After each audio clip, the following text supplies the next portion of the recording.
Dobro večer, dame i gospodo. Poštovanje, uključujemo se ponovo sa GAJBOTRON studija, ovde da još jedno večer provedemo u ovim našim samoizolacijama, odvojeni, ali zajedno, svi na ovom istom mestu, gde ćemo večeras ponovo da se vratimo u Assassin's Creed franšizu i ponovo da se vratimo u školsku klupu i baš kao Origins gde smo razgledali drevni Egipat, tako ćemo večeras da razgledamo drevnu Grčku. Grčka mitologija je ono ultra popularna generalno i kao i klinci još smo se susretali sa pričama iz grčke mitologije, a ovde u ovom Discovery Tour, znači praktično nekom obilasku sa konkretnim podacima i činjenicama, praktično muzejski obilazak Kobajagi, će nam omogućiti upravo igra Assassin's Creed Odyssey, koja je ovih dana besplatna za preuzimanje i igranje. Ja je imam odavno, igrao sam i ovde, snimao sam na kanalu klipove, prešao sam regularnu i glavnu igru, da kažem. Tako da ćemo večeras evo malo da izblejimo, da se družimo ovde svi zajedno, obilazeći Grčku, pošto vidim da se ljudima svidelo ono iz Egipta, tako da nadam se da će ovo biti prilično zanimljivo i tako da kažemo. Discovery Tour, to je ovo ovde. Pa da krenemo lagano. Dobroveče svima još jednom. Andrija, Oliver, Hogar, Majski, Vladimir, Veles, Bazi, Mongo, Paladin, Ivan Valtrun, Vlada Stefanović, pozdrav, pozdrav. Da li sam gledao premijeru Težina lanaca 3?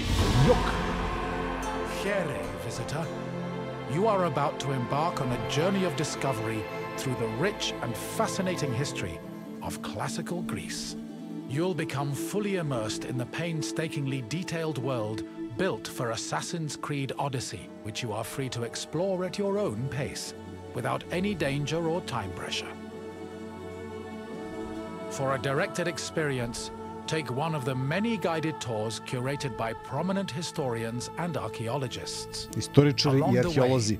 Exchange words with some of Greece's most famous historical persons. The classical Greece you are about to explore is at the peak of its glory. This period is synonymous with grand accomplishments of the physical and the mental. Architectural marvels which still stand today dot its landscape, while towering achievements in philosophy, political systems, and art still influence our modern society in profound ways. We hope you become engrossed in the dazzling riches of ancient Greece and welcome you to your visit. Dakle, Discovery Tour by Ubisoft Ancient Greece. Dobro večer još jednom svima. Lagano ćemo započeti ovaj tur. Samo da vidim, da, već sam pričao, najavio sam ovaj stream, međutim problem je što YouTube izgleda šalje vrlo malo ili ne šalje uopšte notifikacije. Za početak mi recite da li ste dobili notifikaciju ikakvu da je stream počeo na vašem YouTube-u. Znači ne računam ako ste vidjeli na Faceu, Instagramu, Discordu, GAJBOTRON, znači to ne, nego samo na YouTube-u. Baš me YouTube interesuje da li šalje notifikacije ili ne šalje. Tuto? Šta ovaj čika rekao, ne znam. Da malo vidimo grafiku ovde.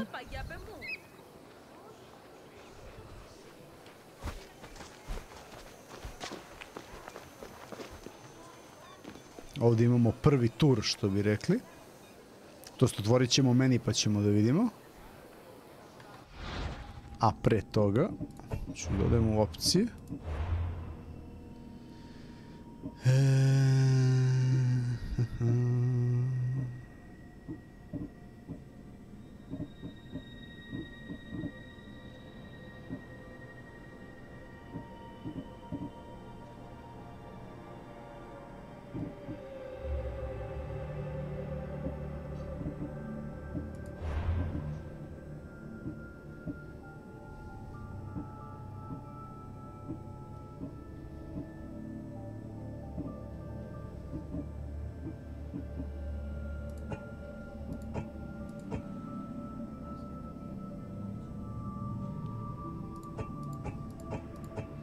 Prvo da vidimo ovde, da probam da stavim ovako.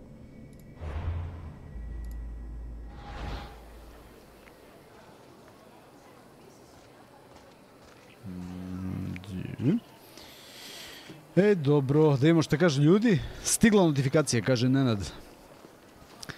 Andrija pita da li ću streamovati DLC Fate of Atlantis. Da,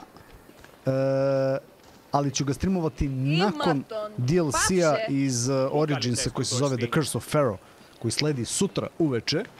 Znači sutra uveče DLC Curse of Pharaoh, bit će naravno nedeljni raspored, probat ću da ga sastavim sutra i da ga okačim. Tako da za sutra definitivno ide to, a Fate of Atlantis ide isto tokom sledeće sad nedelje, od sutra jedan dan. Ne znam tačno kada, pošto hoću da ubacim još nešto, imam neki indie naslov koji bi volao da probam da odigram, jer sada je vreme za sve to, realno, sada je vreme za sve to. Imam originalni stari Tomb Raider Cats i dvojku sa HD texture packom, izgleda do jaja, samo moram da vidim da li mogu namestim kontroler, zato što je jezivo je upravljati samo preko tastature u toj igri sve, ali vidit ću, ako uspijem to da namestim, to bi isto volao, kažem. Samo da ja vidim ovde jednu stvar, samo sekund.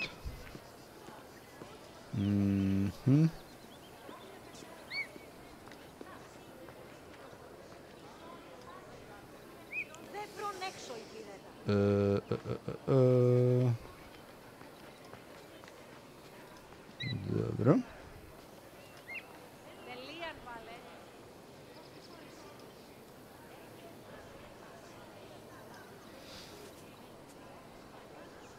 Dobro.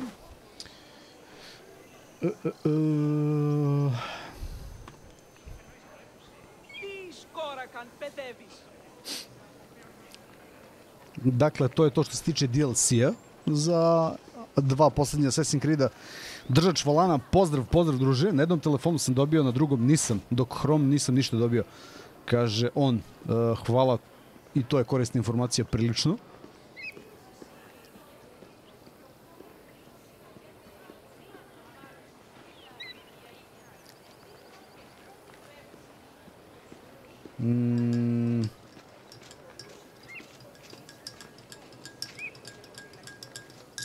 Neko je pitao gde je ova igra besplatna, na Ubisoft Store-u ili ti Uplay launcheru. Trebalo bi da je još uvek besplatna. Ne znam do kada, pošto je od četvrtka besplatna.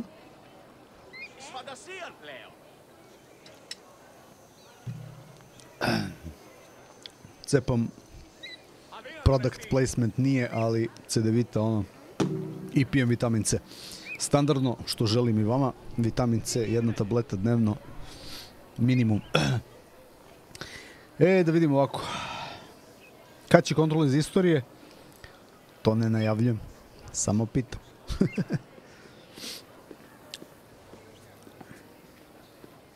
Par minuta nakon što krene stream, kaže Ivan, dobije notifikaciju. Šta se ovo igra, pita Bo. Ovo je tur, edukativni tur. Tako da dobro, nema mnogo ljudi, ali u nekom trenutku će možda doći, možda će se setiti, a možda i neće.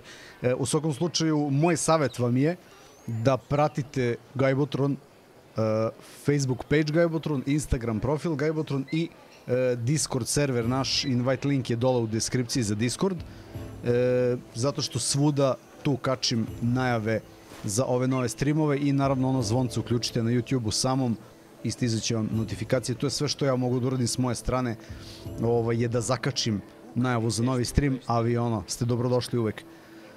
Lepa ptica. Ajmo, lagano. Dobar dan. Da, čekaj. Doviđenja. Idem na tab. Suggested tours. Urban household daily life. Daily life. Politics and philosophy. Art, religion, myths.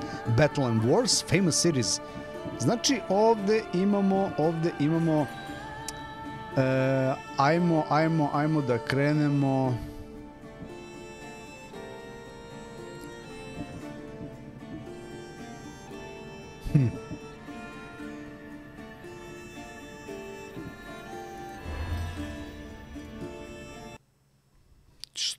To se sad zabo jebat. WTF. Napisao, kliknuo sam reset progress. Ako mi je sad restovao ceo progres cele igre, igraću bulju ono od DLC-a.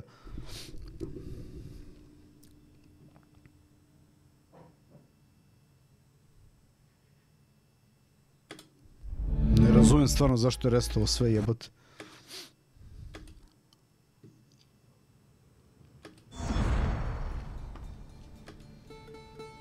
Ne mi jasno. Kad će da bude jutarnja kafa? U subotu. Znači, poslednja subota u mesecu uvek ide. A tamo negde aprila meseca planiram novi podcast. Gaming podcast sa novinarima. Imam continue. Imam, dobro, to bi trebalo da bude to. Ajmo Discovery Tour ponovo.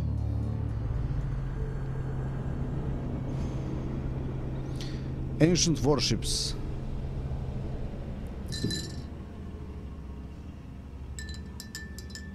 Već sam prosao jednom cedevitu ovde svuda. I evo sad za malo ponovo. Moram smislim sebi neko udubljenje za čašu da ne mogu da prespim. Here, visitor. You are about to embark on a journey of discovery through the rich and fascinating history of classical Greece. You'll become fully immersed in the painstakingly deep...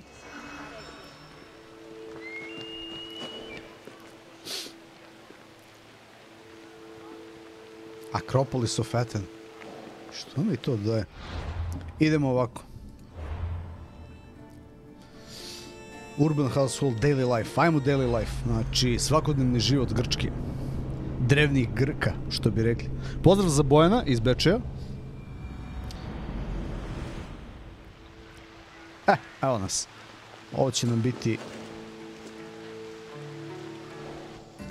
prva tura. It is my pleasure to introduce you to a unique tour. One that won't take you to impressive landmarks or famous battle sites, but through a typical Athenian home.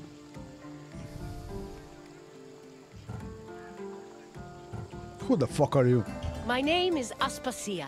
Though I am not originally from Athens, I have climbed to the top of its social ladder using my wit and intellect. I've even earned the love of Pericles, one of the most powerful men in the city. The mind truly is a beautiful thing. For an outgoing people like the Greeks, the house was a refuge of privacy. Inside, they could escape from the constant demands of civic life to enjoy the simple pleasures of family life. Look for me when you are done, and we can discuss the things you've seen. To je dobra fora. Farewell for now. Cvele.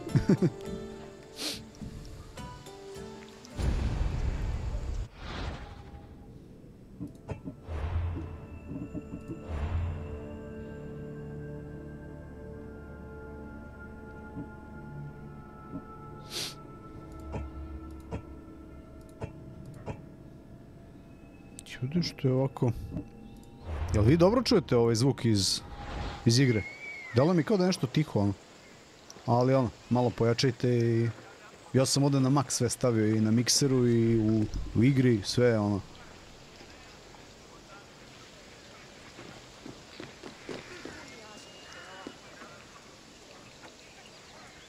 Drinking beer can hat, beer helmet. To je to, da.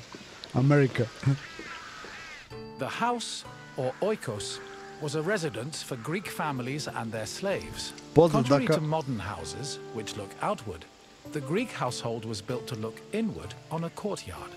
The courtyard was the house's central fixture.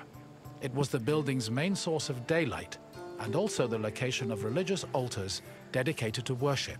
The building itself was made up of familiar accommodations, including bedrooms, storage rooms, a kitchen, and a living room. Women were generally in charge of tending to the home, which in Greece was called oikonomia, a term that inspired the modern word economy. Grčka civilizacija je postavila toliko temelja, toliko standarda da je to nenormalno. Nenormalno u svim sferama života.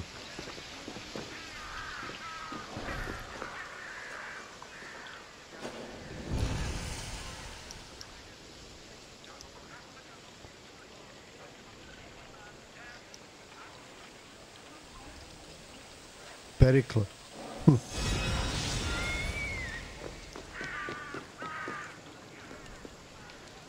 Ne znam da li se vama čini da je detaljnija grafika ovde ili u Originsu.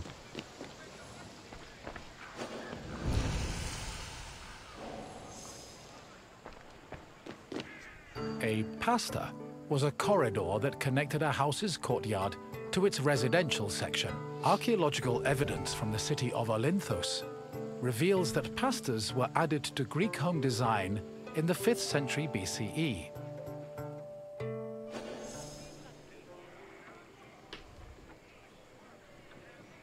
Floor plan of the Hill House in Delos. Dobro.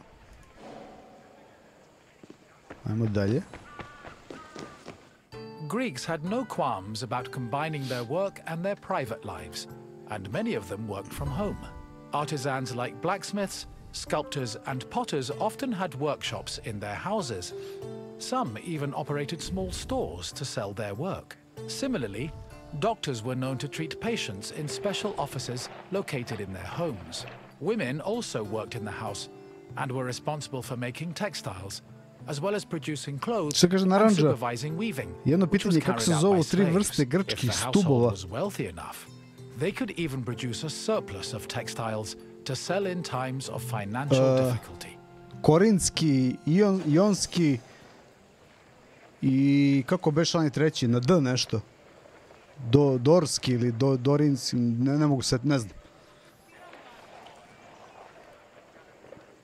Ma voda u Originsu neprevaziđena.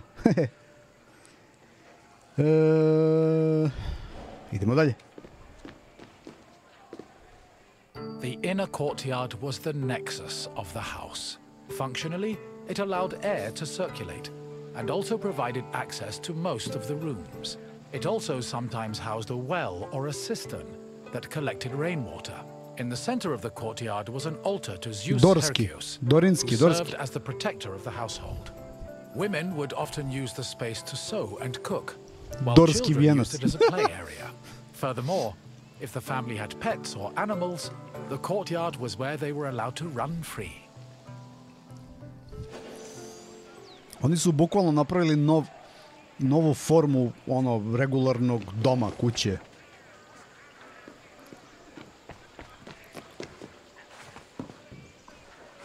Da pomerim kameru. Kakvu kameru?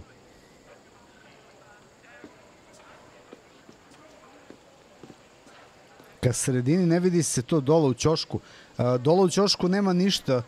To jest ima ovo skip, continue, nema ništa, samo to ima. Bolje tu da budem, smetaću negdje drugdje. Mogu i da isključim facecam ako hoćete skroz. Razors, strigils and sponges could also be found in the bathroom, along with small vases called aribaloi, which were usually filled with perfume or oil.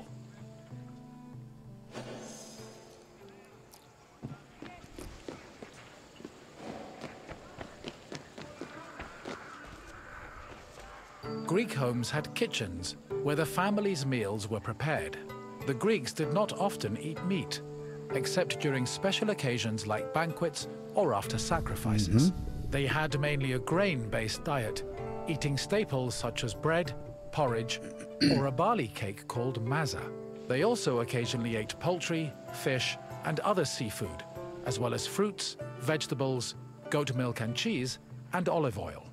Food was cooked on a tripod, or sometimes in a klibanos, which was a sort of mobile oven.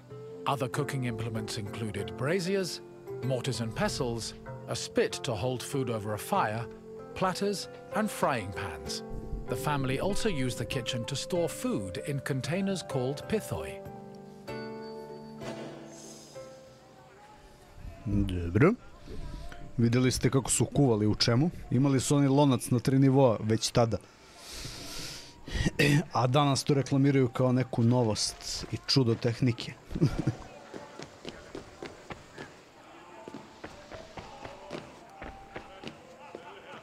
Symposia were major social institutions in Greece. They were drinking parties held exclusively for men. The party took place in the men's section of the house, the andron, where residents and guests reclined on special couches called klinai. Pozdrav, Dragane. Food was served on low tables set in front of the couches, while wine was placed in a crater in the center of the room. In the crater. During a symposium, men drank, sang, had philosophical discussions, and played games like kotobos. Musicians, dancers, and even courtesans were often welcomed to attend as well. However, wives and daughters were always excluded.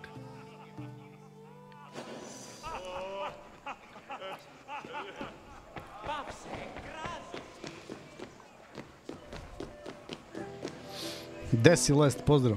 Kaže Lest, šta ćemo sa Vinčom i vinčanskom kulturom koja je starija od Grčke? Šta ćemo sa grčkim istoričarem, njegovim tvrdnjama gomile? Pazi, nećemo ništa, ono. Kad mi budemo imali developere koji će da prave ovakve stvari za vinčansku kulturu, da promovišu, da država podupre malo to, onda ćemo da širimo. Ovako ne vredi. Mislim, vredi. Imamo literaturu i sve to, ali treba neko to da spakuje u ovu formu da mlađima može da servira i da predstavi i da ih eventualno zainteresuje za to.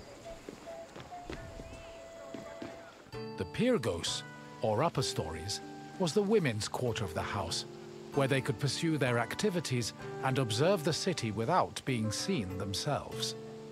The rooftops were also used in a special rite called the Adonia, a private celebration held in honor of Adonis, which was reserved for women. At the beginning of spring, women filled terracotta pots with soil and lettuce seeds, then climbed a ladder to place the pots on the rooftop. These pots served as the women's very own Gardens of Adonis. Okay. Ko ste vi, gospođo? I hope you now have a better understanding of the routines and home life of the Greek people. What would you like to do next? I would like to kick your butt. Farewell, wanderer, and thank you for visiting my city.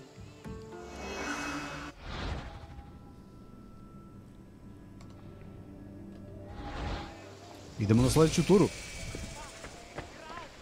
Pogledamo malo gore. Panteon.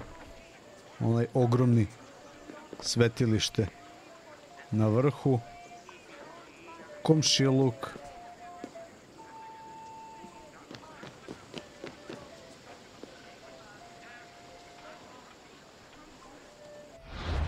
Sledeća tura.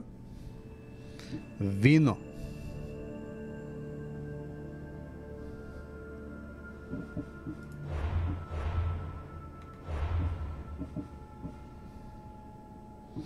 Znači, ovo sve ide u daily life. Imamo 9 tura u daily life. Tako da idemo dalje. Ovo je što se tiče vinarstva.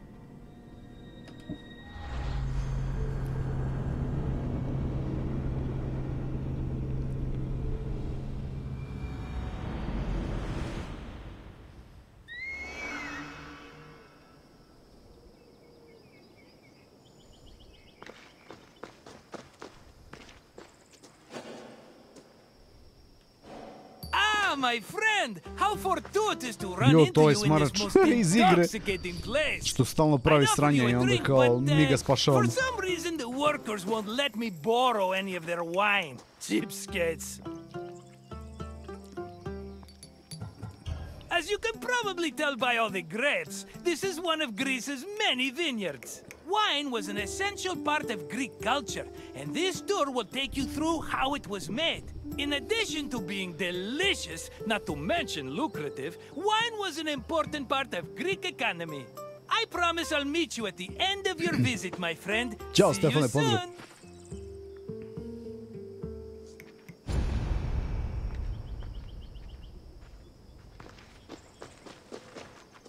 Winemaking dates back to the 4th or 3rd millennium BCE.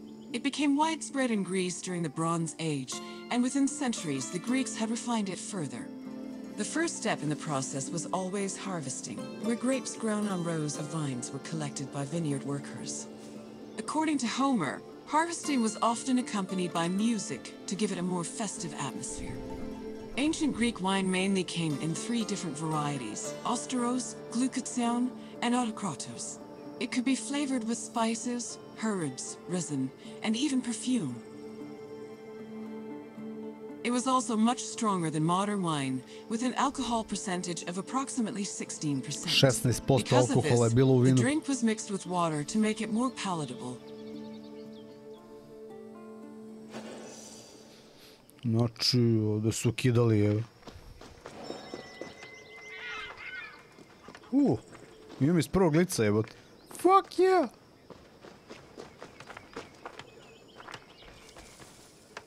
Šerešta.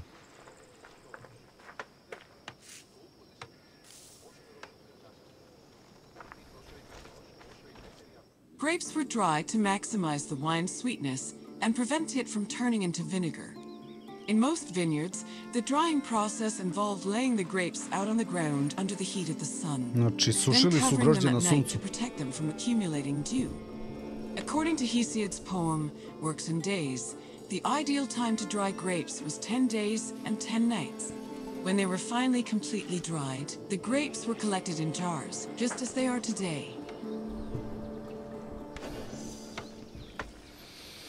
Drying grapes. Suvo grožđe, što bi rekli.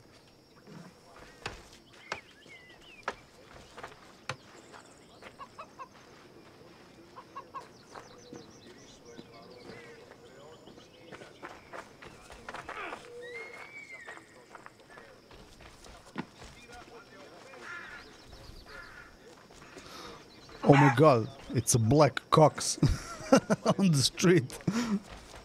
The Greeks had many methods for crushing the harvested grapes. The most common technique was to use a lenos, a large treading vat where workers stomped on grapes with their feet. Alternatively, the Greeks sometimes crushed the grapes by hand using a strainer, mashed them with a mortar and pestle, or squeezed them using a tool called a sack press.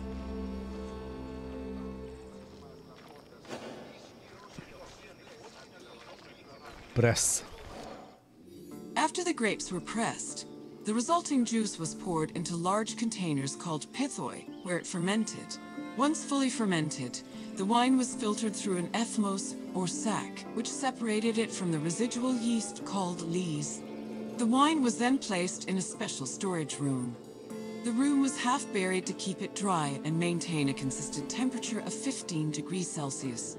These measures ensured the wine wouldn't lose any of its quality before being shipped to market. Vidite kako su brinuli na detalje, ono.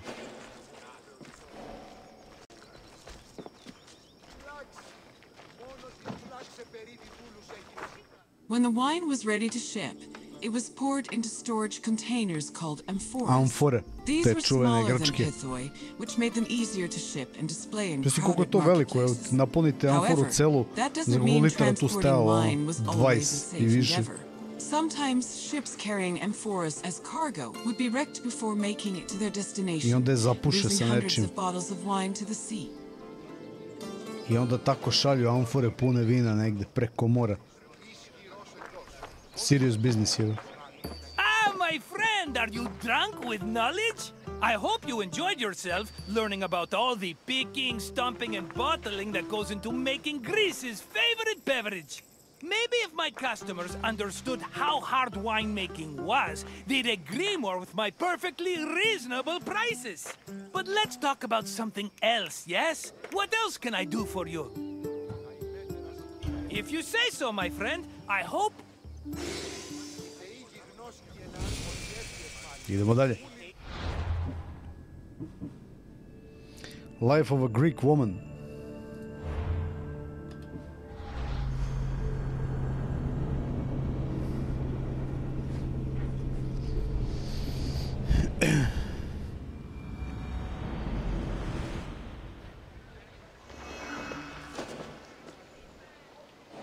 Welcome to Corinth, Wanderer. I have a special visit planned for you today. It's an intimate, informative look into the daily lives of Greek women. Corinth was one of the largest cities in ancient Greece. It had an estimated population of 90,000 in my times, and much of that population was made up of women.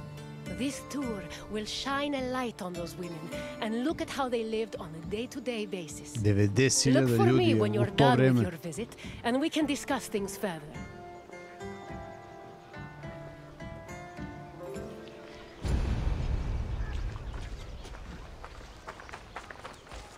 Young girls growing up in ancient Greek cities were usually raised by a nurse.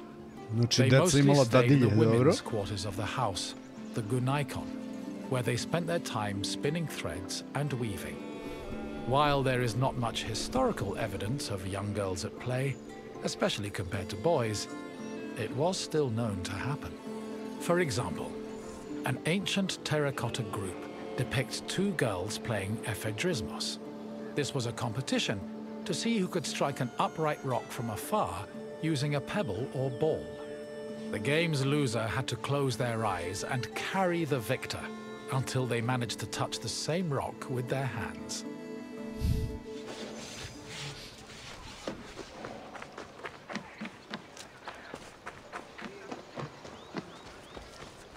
For a young Greek woman, marriage was the culmination of their induction into society.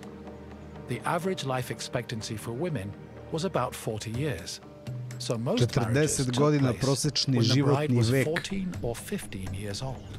The Koliki je marriage danas? did not require her consent either. I ko je Instead, she was zaslužan za passed to? on from the protection of her father to that of her husband. Married women were not technically citizens at the time and lacked the rights that came with official citizenship. However, they did receive a dowry that only they were allowed to spend. But in the event of a failed marriage, the dowry was returned to the bride's father.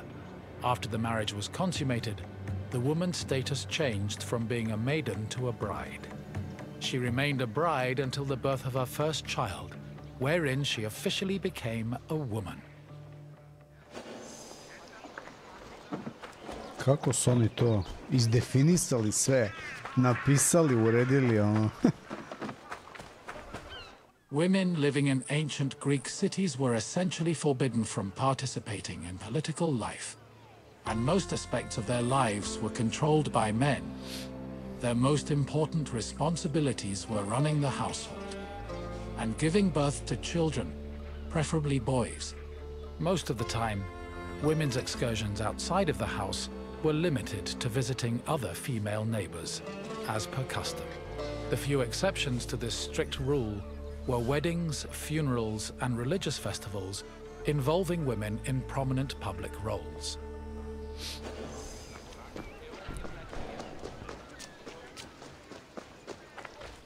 Making textiles was the main occupation of most Greek women. It was a woman's responsibility to manufacture clothing for each of her family members, as well as to weave other household textiles. Women with exceptional weaving skills were believed to make excellent wives, and weaving in general was seen as a very attractive quality. For example, Homer describes Odysseus's devoted wife Penelope as spending most of her days weaving at the loom. Similarly, many Greek vases depicting women weaving were combined with images of a woman holding a veil, which was seen as the symbol of a bride.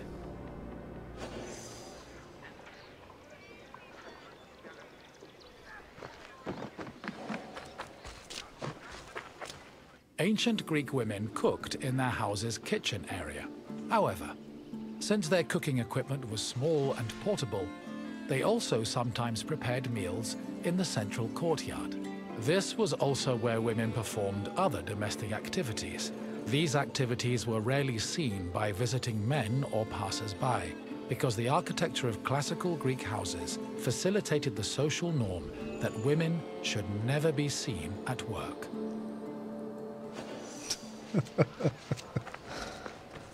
Dobro, neću komentarišem ovaj deo. The historian Strabo relays that the Temple of Aphrodite was one of Corinth's most famous landmarks. This was largely due to the temple's female patrons. These hetairai, as they were called, were donated to the goddess by both men and women. According to Strabo, the Temple of Aphrodite contributed greatly to Corinth's wealth. The Hetairai were the temple's main attraction, and many visitors came to Corinth in search of their company, for which they spent frequently and frivolously.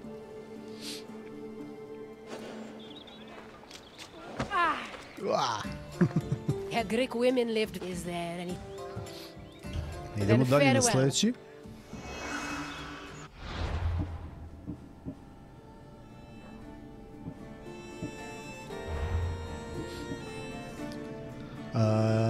Bronza. Ajmo na bronzu.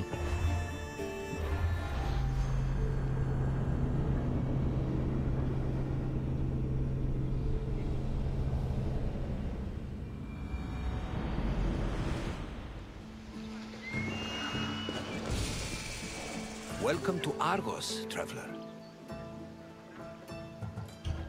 This is Argos, one of the oldest cities in Greece. Argos se pominje i u borbi Titana u filmu Clash of Titans, ko nije gledao staru verziju. What they were most renowned for was their metallurgic artistry, especially with bronze. I hope you enjoy yourself. Look for me at the end of your visit.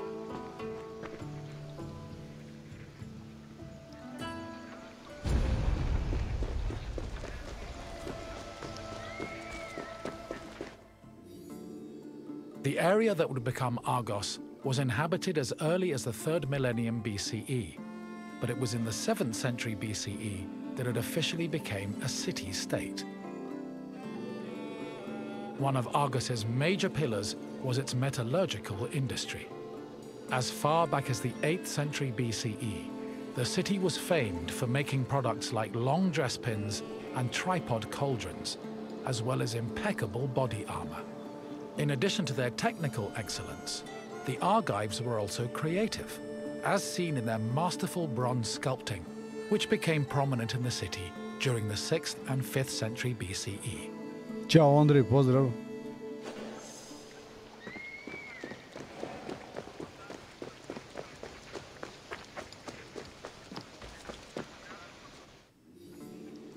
Bronze is an alloy composed of 90% copper and 10% tin.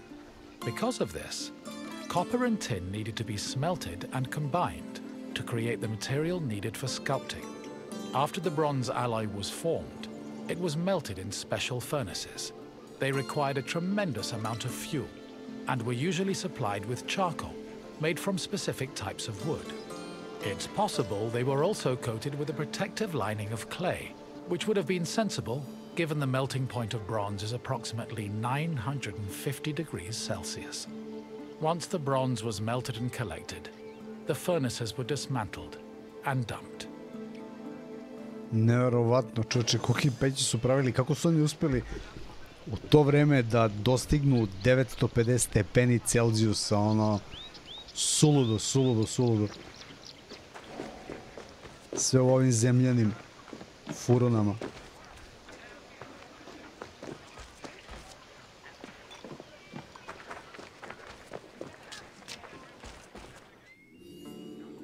In the 8th century BCE, most small-scale statues were molded using a complicated and lengthy method called solid lost wax casting. From the 7th century BCE onwards, metalworkers adopted the more efficient hollow lost wax casting. At its core, this process involved using sculpting models from wax, making molds over these models, then filling the molds with bronze to produce the desired shapes. The process was advantageous because it saved on materials, produced lighter statues, and reduced the chance of possible defects. Ćao Zaško, pozdrav. Znači, fora je bukvalno da nisu pravili više pune statue, nego šuplje. Prosto, da kažem, zid određene debljine. Ali zamislite ovu statu da je puna od bronze. Koliko to ima tona i kako to može da se prenese. Znači, oni su već u to vreme masterovali te tehnike i pravili ih ono šuplje, lakše za prevoz i naravno ono za trejdovanje. Jer bukvalno kažu da je, kao što vidite, ceo ovaj grad gomila zanatlija koje su radile upravo ove stvari. Znači, bukvalno bili su ono na veliko poznati po ovome.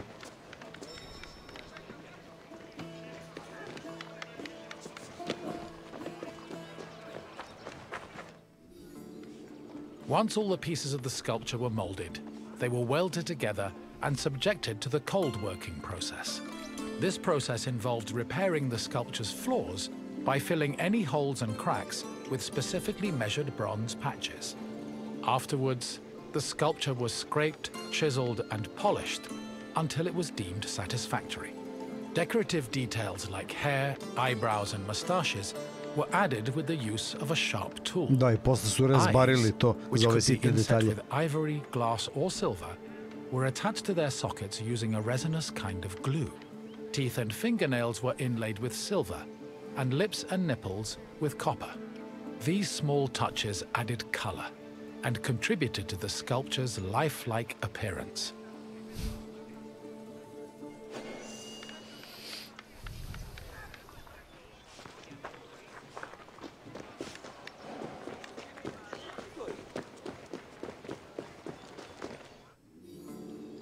Bronze sculptures have a long and varied history in Greece. During the geometric period of 900 to 700 BCE, the sculptures mainly depicted idealized heroes, charioteers, and horses, and most of them were dedicated to sanctuaries. The Orientalizing period followed in the 7th century BCE. During this time, Greeks began adopting sculpting techniques from the East, and the depicted statues expanded to include mythological creatures like griffins and sphinxes. The Archaic period saw statues that reflected a better understanding of human anatomy, which eventually culminated in the realistic and powerful human sculptures of the Hellenistic period.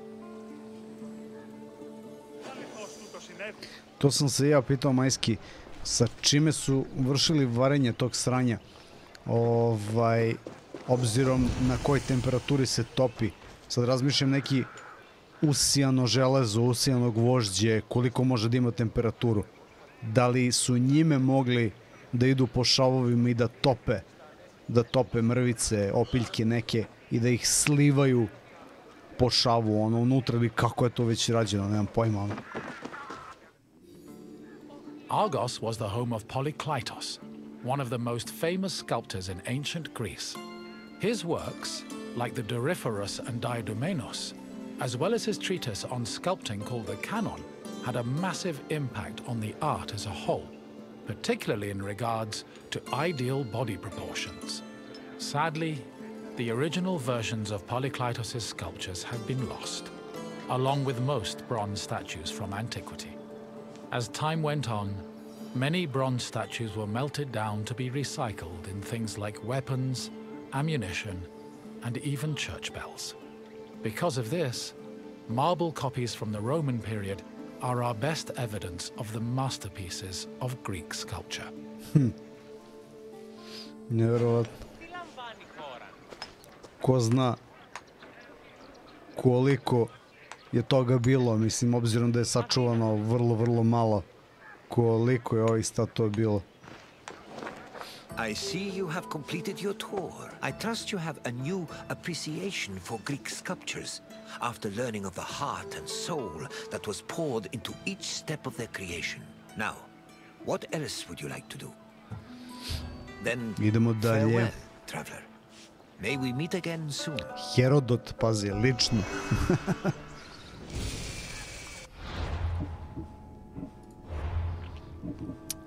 Imamo parfeme, silver mines, znači rudnici srebra, pšenica i agrikultura, grnčarstvo u Atini, bojenje i moda, verovatno su bojili tkanine i te stvari. Pa ajde vidimo, baš i mene interesuje ovo za parfeme. Kako su ekstraktovali to iz latica ili čega, Boga pitaj.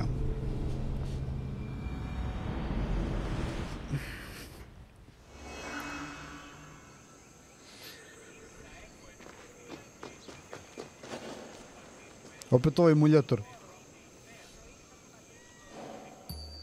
Ah, my friend, I see you followed your nose to this lovely Perfumery? Yes, let's go with perfactory. This sensuous little island is where perfume was produced. Your nostrils are in for a treat, unless you're allergic, in which case I could sell you a wonderful remedy for a very reasonable price. No? Okay then. I'll check in on you at the end of your visit. See you soon, my friend.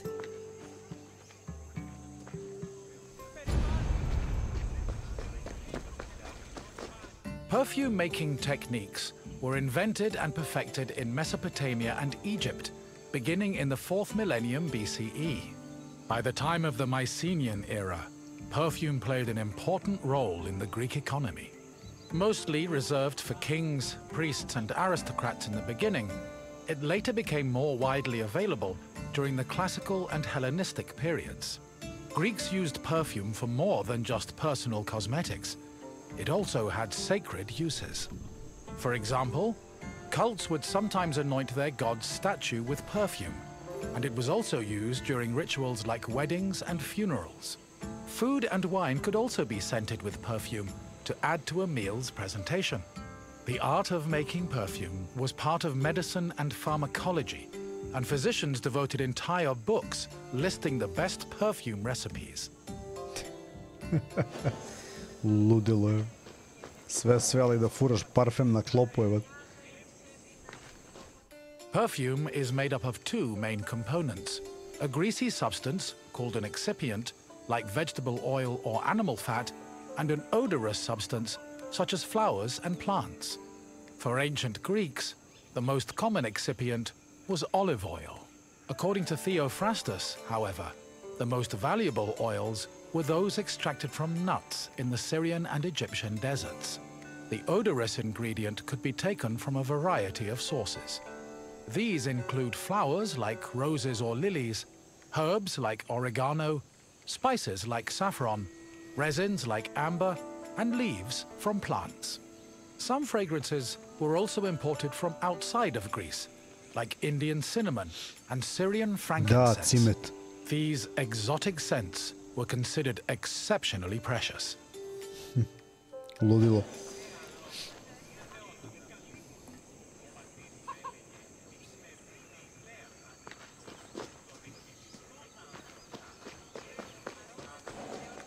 Jel koristi neko od vas parfeme?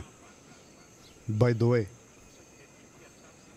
Ja bukvalno ono, sada ne, ali koristio sam neko vreme jedan jedini ono koji mi je stvarno bio top i kupio sam ga u 3 navrata na različitim mestima. City Glam Armani, crni, tako se zove, Armani City Glam. Znam da specifičan je jako i ima koru pomoranđe i biber kao neke od sastojaka u sebi. Mnogo istripovano miris. Mixing scent into the fatty excipient was called enfleurage, of which there were 2 methods.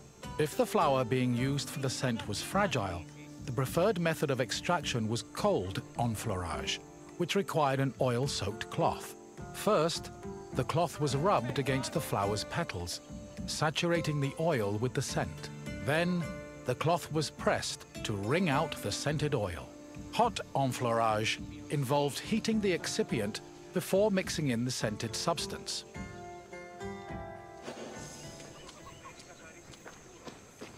Brate, ovaj kartel ima celu kolekciju, svaka čast. The hot enfleurage process consisted of heating and distillation. After the scented ingredients were dipped into heated oil, the mixture was then filtered before being pressed and decanted. Once the mixture was complete, spices, coloring agents and fixatives were added, along with preservatives to prevent the perfume from spoiling. Finally, the liquid was hermetically sealed in bottles, ready to be shipped to market. I dobiješ nepovratnu kauciju ovu bočicu, lepo. Perfume was usually bottled in ceramic or glass flasks, but more luxurious fragrances were contained in ornamented and painted flasks. Lekythoi and alabastra were elegant bottles designed for women, while arabaloi were used by athletes. It was common for the bottle's craftsmen to brand them to prevent frauds and knockoffs. Perfume shops were usually located in city centers, befitting of their importance. In addition to selling perfume, they were also sometimes used as meeting places. For example, the perfume shops near Athens' Agora were frequented every morning by the city's youth.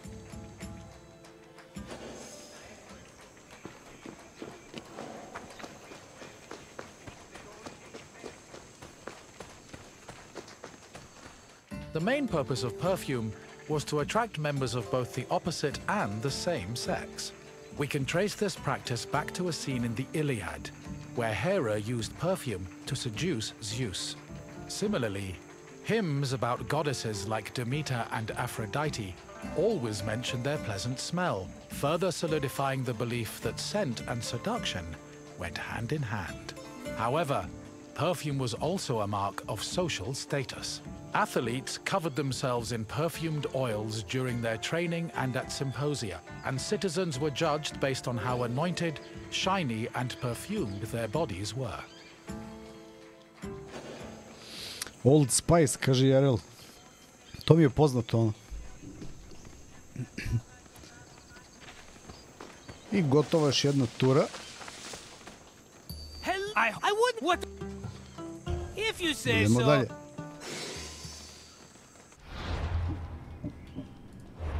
Šta smo rekli, daily life? Silver mines, to ćemo preskučimo. Pšenica i agrikultura. Poteri, hoćete da puštam sve 4 redom ili hoćete nešto da preskačemo ovo? Grančarija, bojenje. Istorija, ajde da vidimo definitivno kako je izgledalo tadašnje rudarstvo, ono.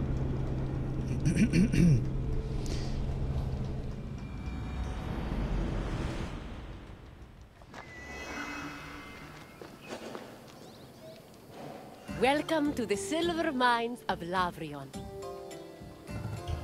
The Lavrion silver mines were discovered between Thorikos and Cape Sunion, near Athens. They were rich in the mineral galena and provided Athens with much of the silver necessary to mint its currency.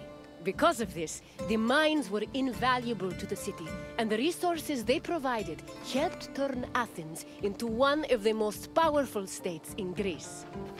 We will meet again after you've seen what the mines have to...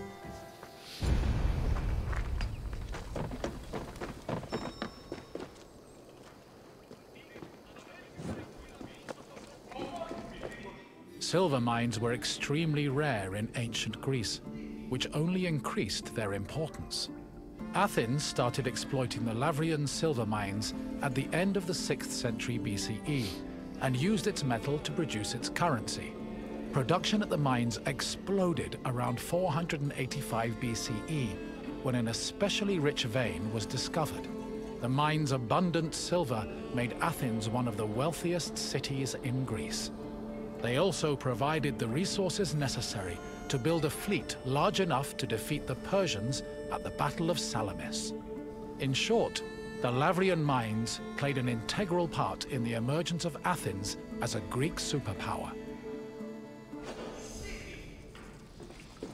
Znači, krenula je odjednom eksploatacija, ono, kad su naleteli na bogato nalazište srebra, što je boostovalo atinsku ekonomiju u nebo, evo. Exploiting the mine's resources required a lot of labor. To meet this requirement and save on cost, Athens leased out mining concessions to its citizens, who had their slaves to do most of the work, alongside poor day laborers. In the 5th century BCE alone, there were anywhere from 10,000 to 30,000 people toiling in the mines of Lavrion. Together, the workers managed to produce an estimated 20 tons of silver per year.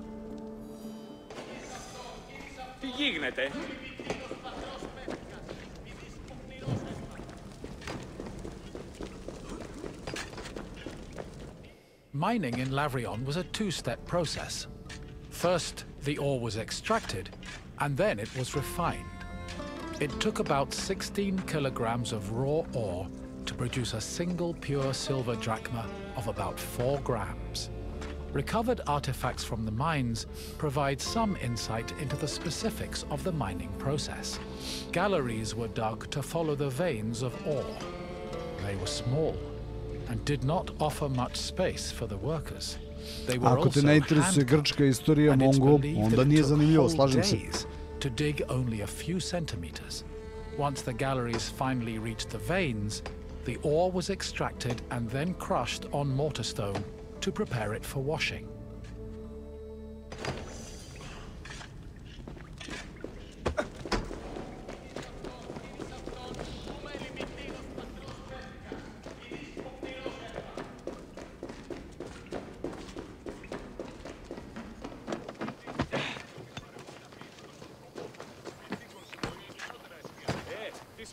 Koliki čovjek jebot. Vidi baju jebate, koliki lik.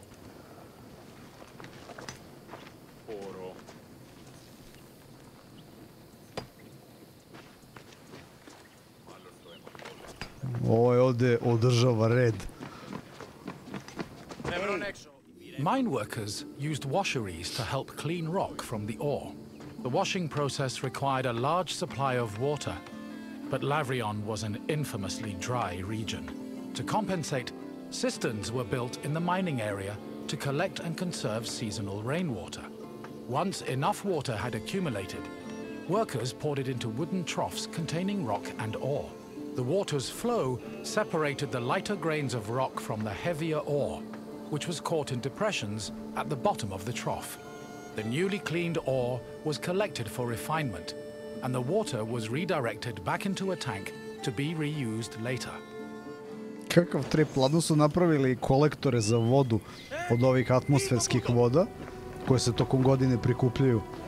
I onda odatle ga sjure samo dole vodu kroz ove kanale za u svrhu prečišćavanja ove sirove rude. Dobar trip, ono.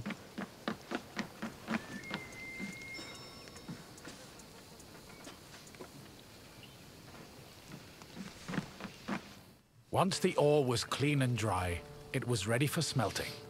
Its purpose was to isolate the silver in the ore. Igrao sam Mongo, celu igru sam prešao ovu, a ove dodatke, DLC-eve ćemo igrati ovih dana. Ako te interesuje, ono bit će. Imam dva DLC-a koje ću igrati možda već sutra, ono. Ako pratiš kanal i najave, vidjet ćeš najavu sigurno, ono. Eventually, the silver alloy was separated from the slag and collected for the last step in the refinement process, cupellation. Cupellation removed any leftover lead from the silver. The smelted alloy was placed in a cupel, an absorbent bowl made of bone ashes. It was then put in a furnace, where it absorbed the lead and left only silver behind. Kako, čovječe, kako su ovo radili, jebo?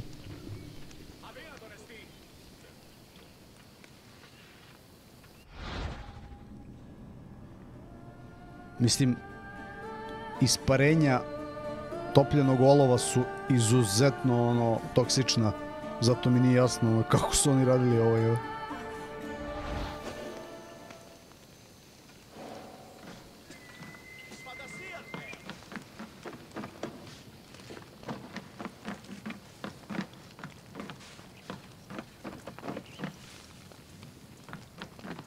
While the mines of Lavrion belonged to Athens, the city frequently leased them to private citizens who exploited the site for anywhere from 3 to 10 years. These citizens enlisted slaves and poor day laborers to carry out most of the work. The workers had a very low life expectancy, about 3 to 5 years, due to the hazardous working conditions. The dangers they faced included toxic lead vapor in the air and lung-choking dust in the galleries. However, they were fed well enough to keep up their work, and their combined labor managed to produce an estimated 20 tons of silver a year. Jebot. Zato kaže ono, radi se ko u rudniku. To je ta izreka. Pa to vam je to iz drevnih vremena. Žasu. I hope we talk. What Farewell.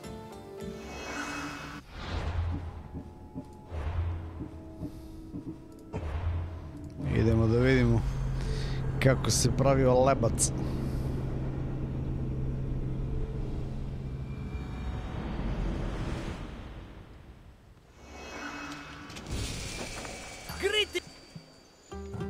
Arcadia was well known for its sublime natural vistas. Farmers and shepherds were seduced by its beauty, and it's easy to see why.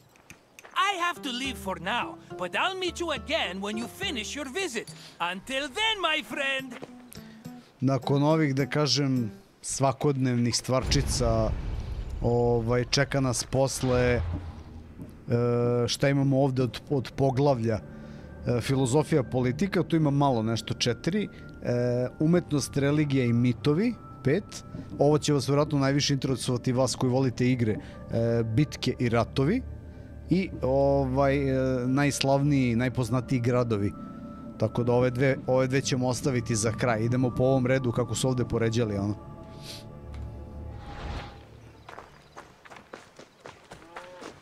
Grain was a staple of the Greek diet, to the point where Homer referred to his compatriots as mortal eaters of bread.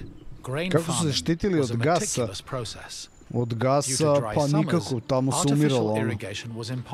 A inače rudari sada u modernom dobu ono, za početak su nosili kanarince u kavezima i kad kanarinac gekne, kad umre, to odmah znaju da, pošto je osjetljiv jako, odmah znaju da ima otrovni gasova i beže napolje.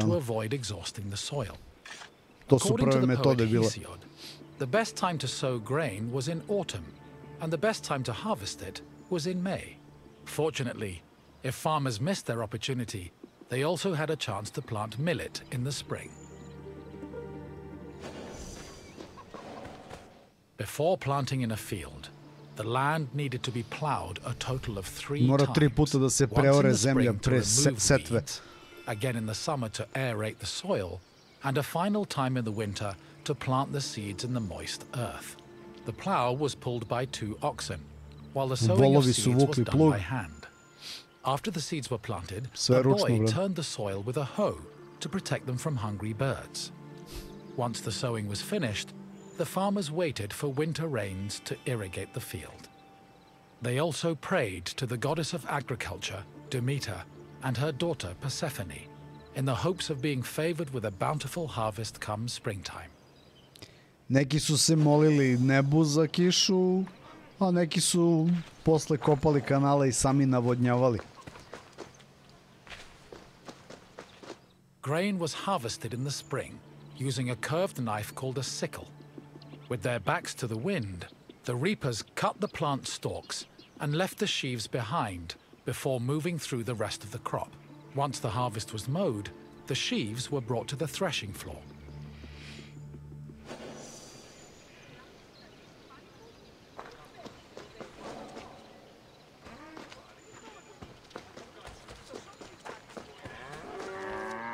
Animal husbandry was an important part of Greek agriculture.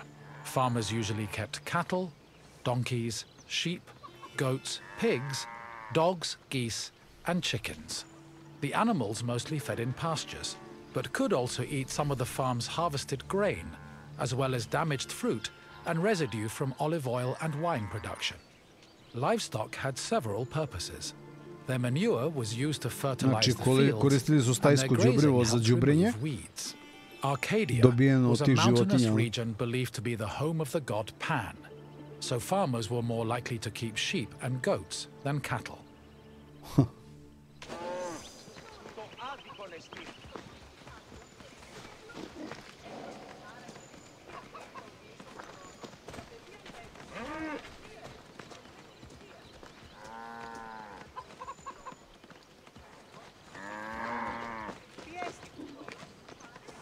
To su te krave s velikim rogovima.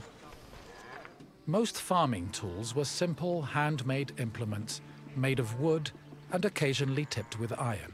The most complicated tool was the plow, which was made up of several parts, including a beam, a drawbar, and a yoke.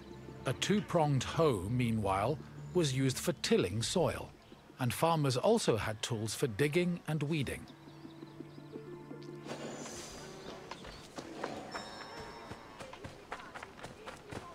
After the sheaves were harvested, workers brought them to the threshing floor to extract the grain.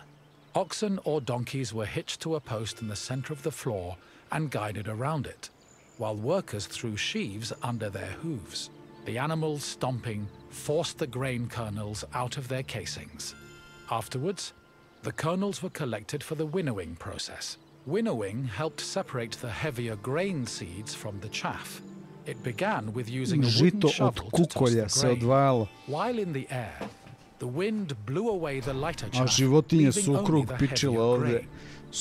To remove the remaining chaff, the grain was tossed in a wooden basket called a lignon, which filtered the grain until only clean kernels remained.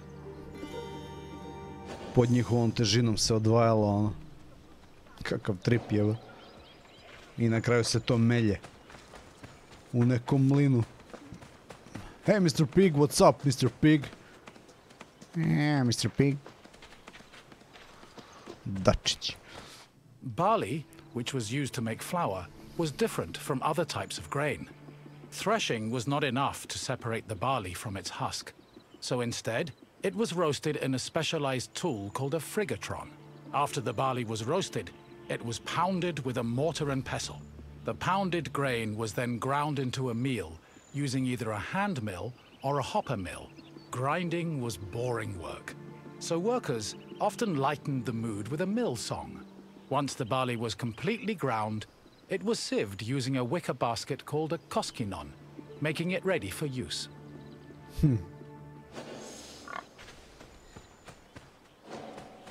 Grain storage areas needed to be dark, dry, cool, contained, and well ventilated to prevent the grain from spoiling. According to Hesiod, the preferred method of storing grain was in a pithos, the same container as Pandora's mythological box. Archaeological evidence suggests that Greeks may have also stored grain in small, walled structures woven from branches. Farms generally needed to store enough grain to sustain themselves for the year and seed corn for the next. Any surplus was either stored for a lean year or sold to markets for profit.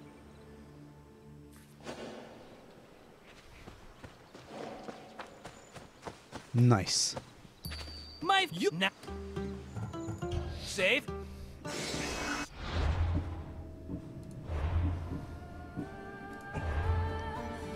Idemo dalje. Grnčarstvo. Ćao Marko, pozdrav.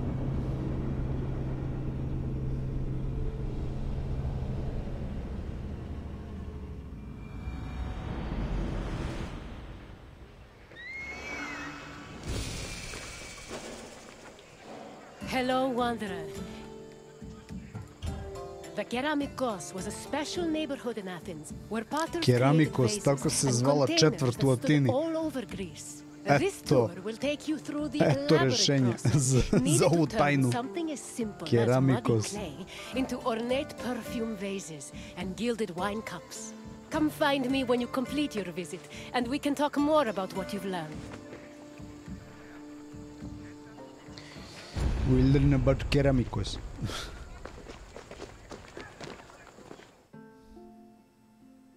The Keramikos was a large, sprawling area northwest of Athens Acropolis. While part of it was used as a graveyard, it was also dedicated to the creation of pottery.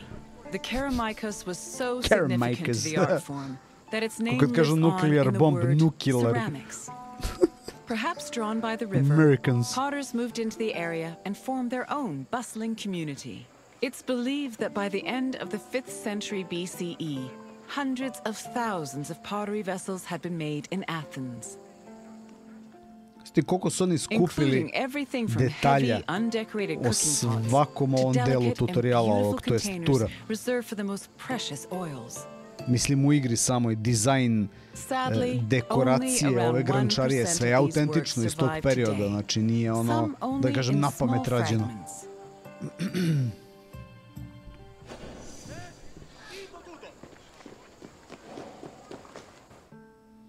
Pozdrav, Power, Raw clay čao. from a river was hardly fit for a potter's wheel.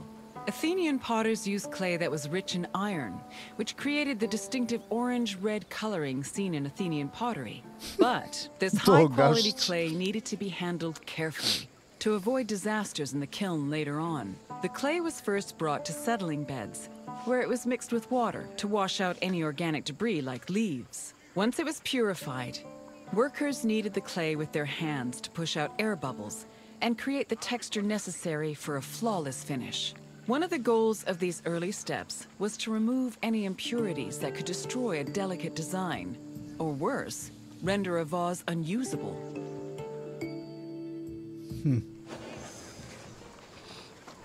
Da, nisam razmišljao o tome, moraš da isteraš sav mogući vazduh iz te gline pre nego što oblikuješ, praviš bilo šta. Inače, ako ostanu mehurići vazduh unutra, to lakše puca odmah.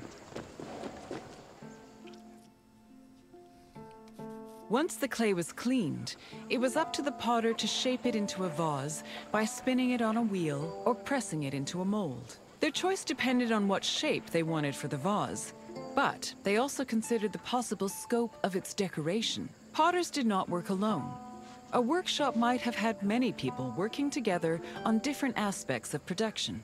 Potters collaborated with many different painters for decorating their creations.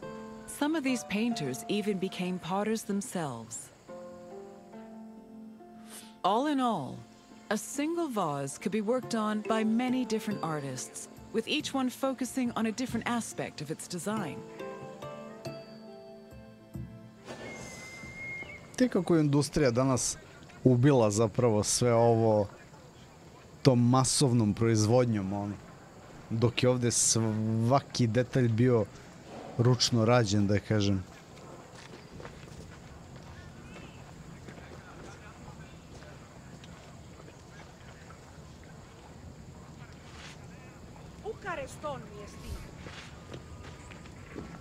After the pots were shaped and decorated, they were packed into kilns for the lengthy and delicate firing process. The process had 3 stages: oxidation, reduction, and reoxidation.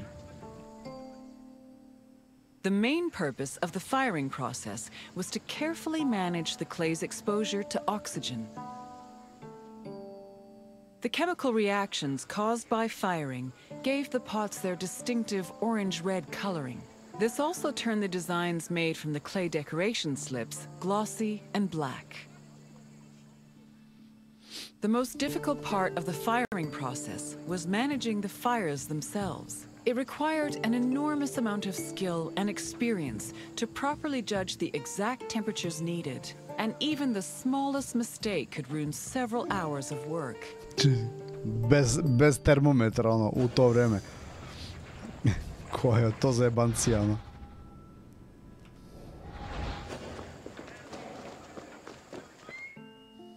Vases could be decorated in all sorts of ways. Before 530 BCE, Athenian vases were decorated using the black figure technique, where figures and designs were painted as dark silhouettes. At the end of the 6th century BCE, painters created a new technique called red figure, an inversion of the painting process that left the figures in red and the background in black. This gave the artist more freedom to better explore details like muscles and individual locks of hair. Designs were sketched onto the bare surface of the pot using a thin, sharp tool. Thin relief lines, which helped define subtle elements like facial features, were added using a brush made of a few stiff hairs. More elaborate vases were sometimes gilded, but these decorations were so delicate, they were most likely only added after the firing process.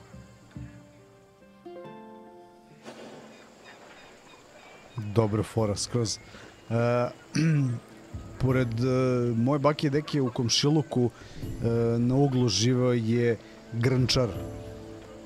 On i njegova žena, a kasnije i njihov sin su radili ovaj posao. Bukvalno par kuća od nas. I sećam se pošto smo bili kao klinci iz komšiluka, da smo često išli tamo kod njih.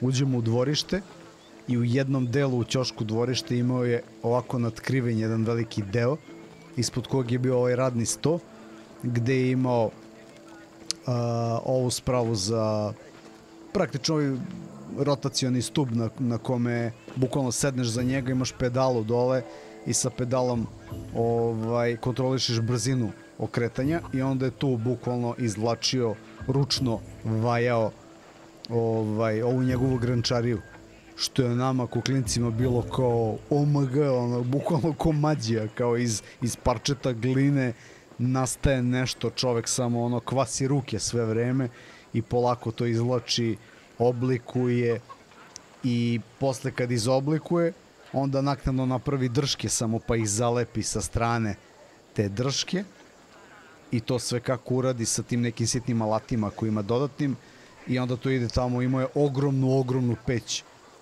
isto u sklopu dvorišta, zidanu, tako ovalnu,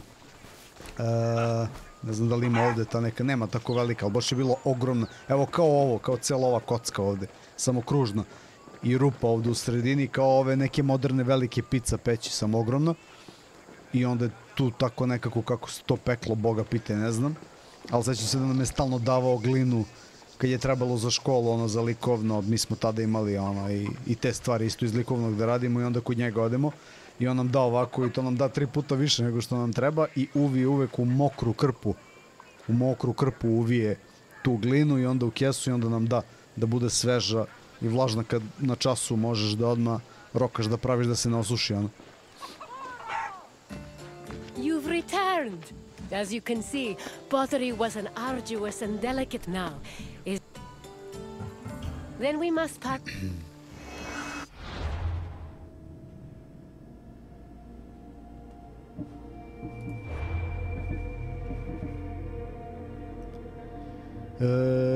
Boje, farbanje, ovo ću preskočim u principu.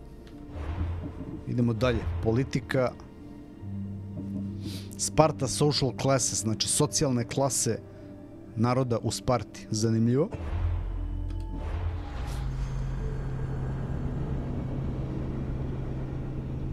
U mnogim igrama koje se bave ovom tematikom imate iste i slične pojmove koji će se ovde pominjati, ono.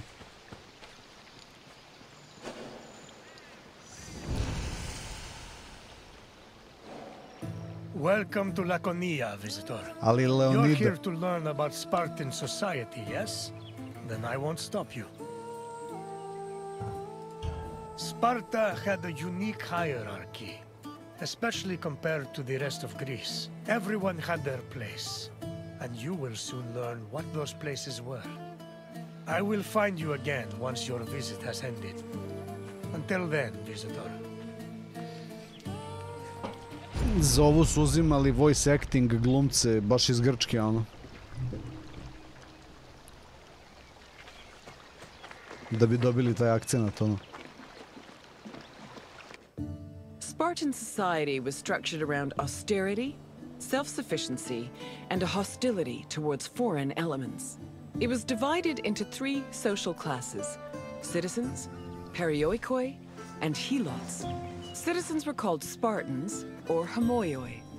They were free men and women with mostly equal rights and wealth, though their contributions to political life were extremely limited. The perioikoi lived in surrounding areas under Spartan control. They cultivated the land and were primarily merchants and craftsmen. They were also part of the army, and their lands were the first line of defense in the event of a hostile attack. Helots were Sparta's lowest class. They were people who had lost their freedom to the Spartans, and they served the city as slaves. Helots were considered property instead of people. As a result, they had no political or civil rights. Simply as that.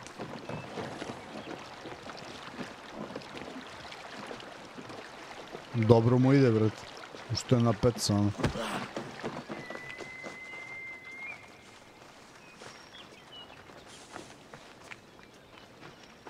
Helots made up the majority of Sparta's population. According to Polydeuces, they lingered between slavery and freedom. 2 elements made Helots differ from other slaves. They were allowed to form their own families, and they were publicly owned by the city of Sparta instead of private citizens.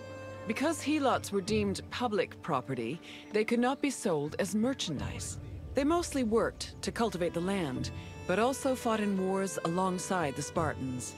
While they gave the fruits of their labor to Sparta, they also kept a fair part of it for themselves. This practice allowed some helots to make enough money to buy their own freedom. Alternatively, if a helot served the state well enough in military campaigns, they could also be granted civil rights.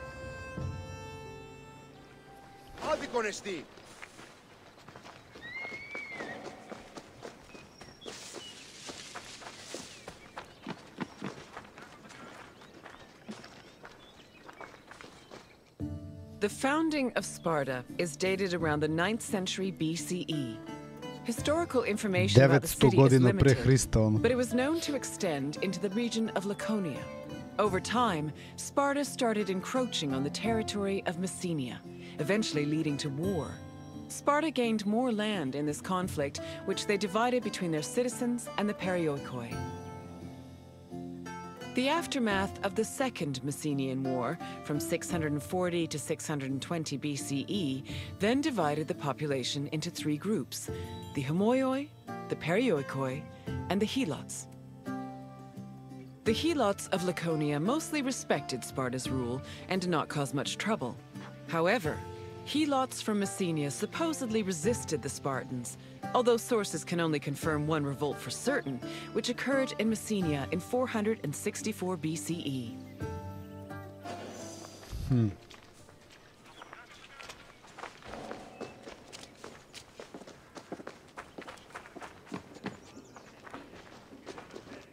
During the 5th century BCE, Helots were quite active in the army, especially during the Peloponnesian War.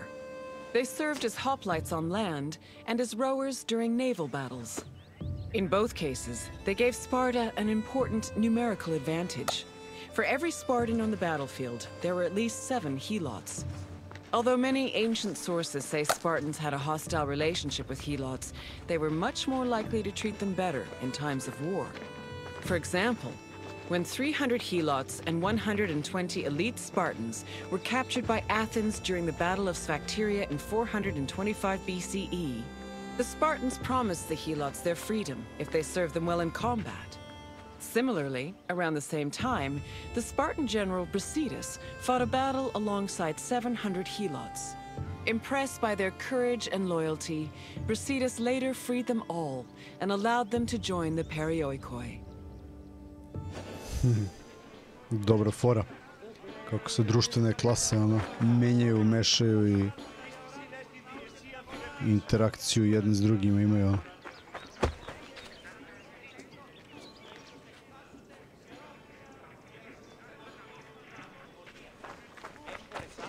Perioikoi were another group of Sparta's population. They lived not in the city itself, but in its surrounding areas. The Perioikoi were never hostile against the Spartans. In fact, both groups together were known by the collective name Lacedaemonians. Perioikic cities had their own autonomy and sanctuaries, but they were always bound to Sparta. They were allowed to develop their own local laws and economies, but could never reach a level of prosperity that rivaled their parent state. Zanimljivo.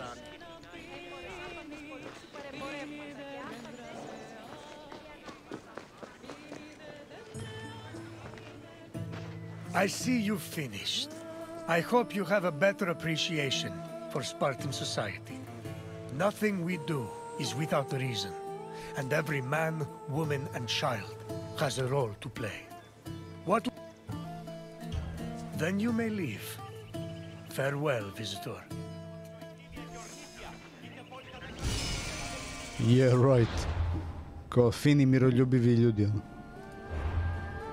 Spartan Politics, ajde vidimo. O ovome je bilo reči u samoj igri Odyssey. Čak jedan veliki segment igre se vrti oko političkih spletki i tako dalje, tako dalje.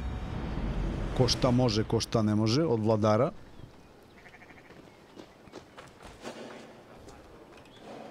Greetings, visitor. You stand in Sparta's political center, where all of the city's most important decisions were made. You should feel honored.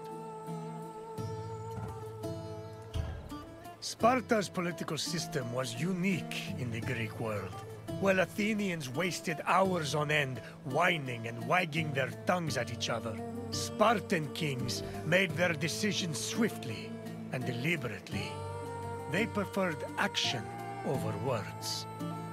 Come find me again when you finish your visit. We will speak more then. Farewell.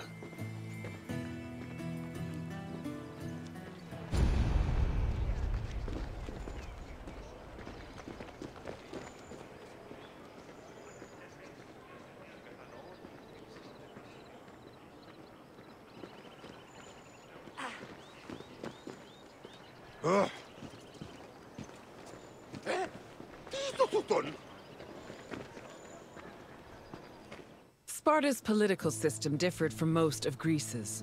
One of its most distinctive features was that it was ruled by two kings. These kings belonged to two separate dynasties, the Eurypontids and the Aegeads, both of which were said to be descended from Heracles. Both kings shared equal powers, and disputes between them required the intervention of special magistrates known as ephors. However, if one of the kings were more charismatic or experienced, they could influence the weaker king's choices. Da, to je bilo zanimljivo, dva vladara, taj sistem. Što je iskorišteno i za radnju igre, jedan veliki deo. Spartan kings had several responsibilities and functions. As lifetime magistrates, they were technically Sparta's priests and strategists, and their duties encompassed everything from politics to justice. Originally, both kings would lead military campaigns in times of war. However, from 507 BCE onwards, only one of the two kings could be head of the army. On the battlefield, kings were accompanied by 300 elite soldiers for protection. But being a king wasn't only about working and fighting, they enjoyed special privileges as well. Spartan kings lived at the expense of the city, owned royal estates in the surrounding Perioikic cities, and received the majority of the spoils of war. When they passed away, they were buried with special honors, and the population mourned them for a period of 10 days.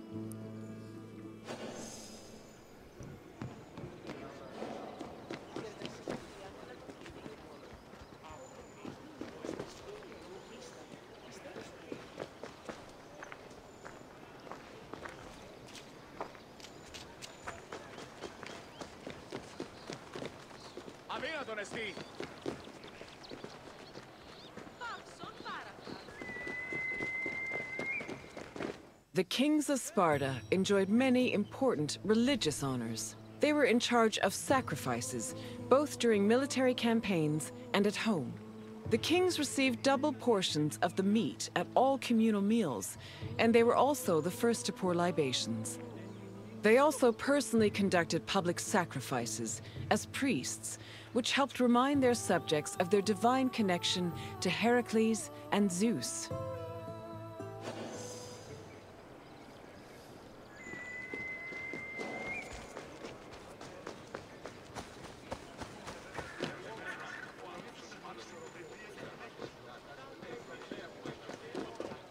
The ephors, or overseers, were 5 magistrates elected by the Spartan assembly. They were chosen from amongst Spartan citizens over 30 and served for 1 year with no possibility of re-election. The ephors played a large part in administrating the city and were considered the most democratic agents in the Spartan political system. They had judicial power and ordered the dispatching of the Spartan army during wars. They also met and negotiated with representatives from other states, in addition to running the agoge, the Spartan education system. While not as powerful as the two kings, the ephors still held great sway over Sparta's affairs. To je to. Često ih menjaju da se ne usmrde. Baš kao I gaće. The Gerousia was the Spartan Council of Elders. It was made up of the 2 current kings, as well as 28 elders called Gerontes. They were Spartan citizens over the age of 60, the cutoff age for military duty. They were elected for life by the Spartan Assembly. The Gerousia, similar to Athens' Boulé, handled legislative and financial matters. It could submit bills and motions to the Assembly, and could also cancel Assembly decisions with the power of veto. To ensure that the right of veto did not weaken the Assembly, ephors were introduced to keep the Gerousia in check and maintain a steady balance of power. This allowed Sparta to include more just elements in its political system. Pravna država, nema šta. Surova, ali pravična.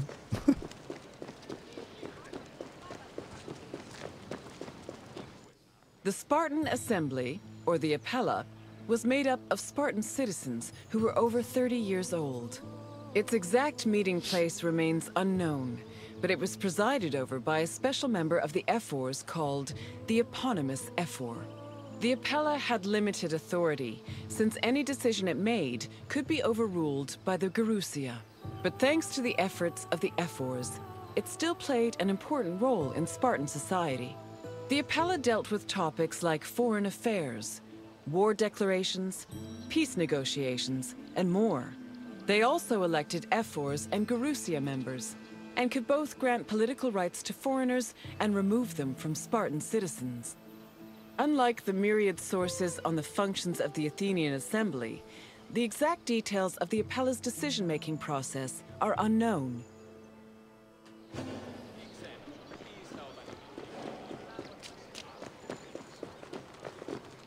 I see you out.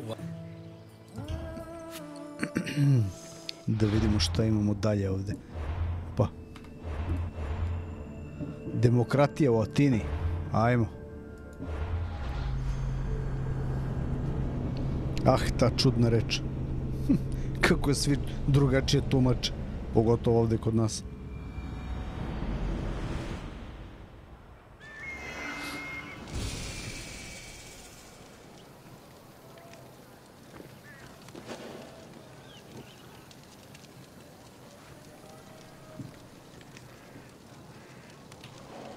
Welcome, wanderer, to the democratic center of Athens, otherwise known as the Pnyx. Niks.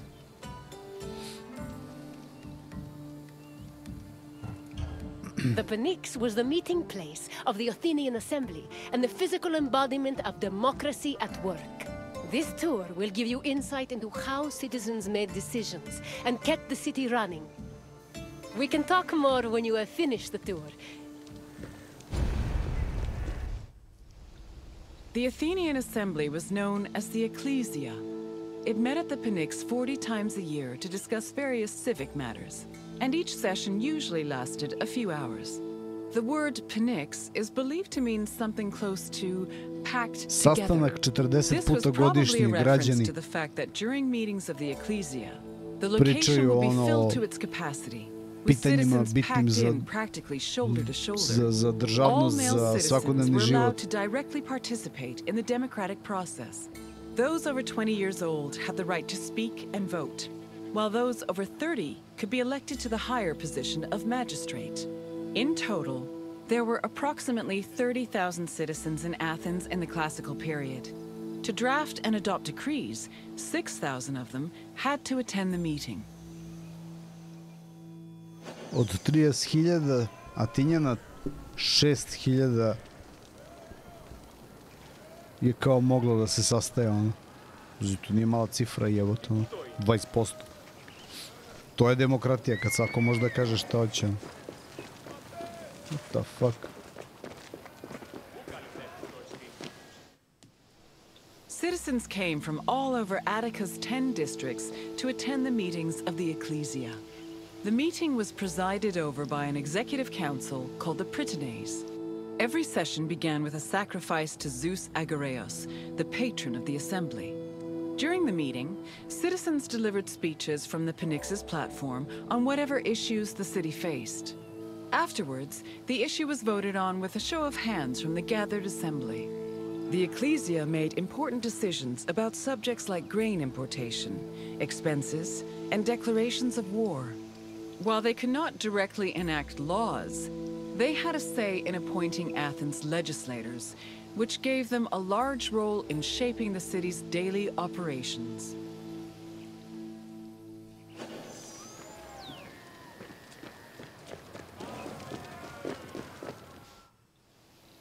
While some citizens only participated in the sessions of the ecclesia, others could become more involved in democracy as magistrates. Magistrates were elected from among Athenian citizens over 30. They were often successful orators and charismatic politicians, and they held much more sway over important decisions than the average citizen. One of the most famous magistrates was Pericles, who was so popular, he held his position for 15 years.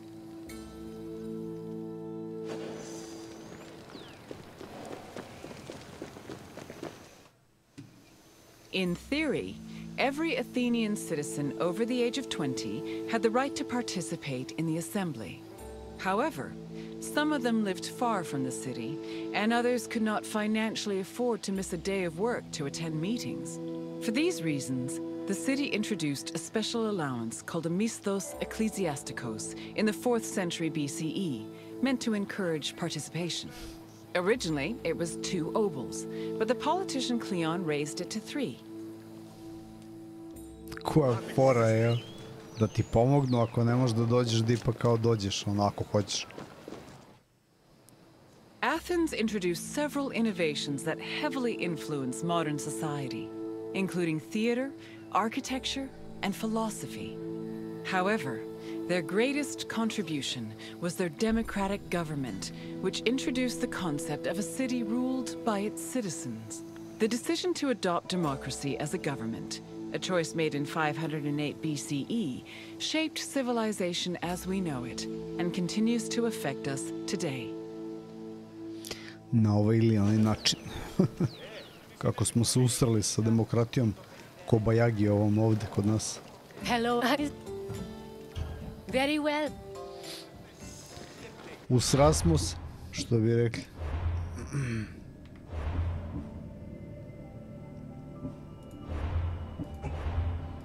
Da vidimo što imaju čuveni filozofi da kažu. I dan danas se uče ono u školama. To se zove rok trajanja. Well, education held a very important place in Greek society. The most prominent educators were philosophers, whose teachings ranged from everyday rituals to the makeup of the universe. Once your tour is complete, come find me.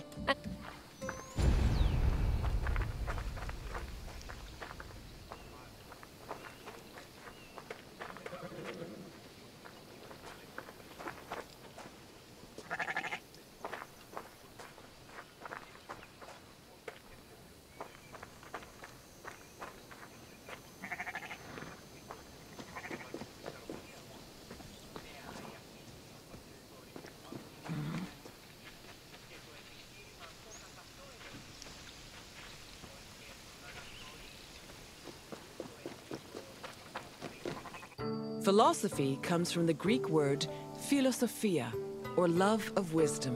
This concept was in direct contrast with philochromatia, love of money, and philotimia, love of honor. As of the second half of the 5th century BCE, Athens was known as Greece's capital of philosophy. Due to the rise of democracy, there was an increasing need for education beyond the basic subjects of elementary school.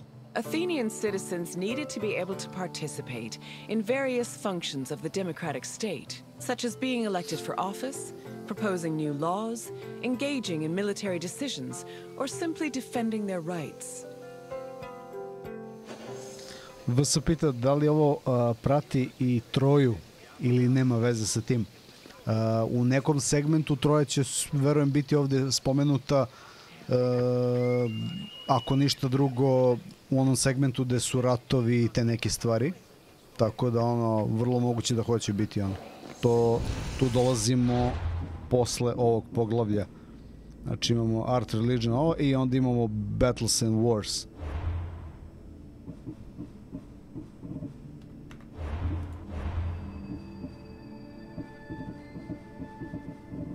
Trebalo bi. Vidjet ćemo. Originally, Athens had no official school buildings for higher education. Sophists and philosophers taught either in private homes or in public spaces like the theater. To recruit young pupils for long-term curricula, they also held classes in gymnasia, where young Athenians underwent physical training.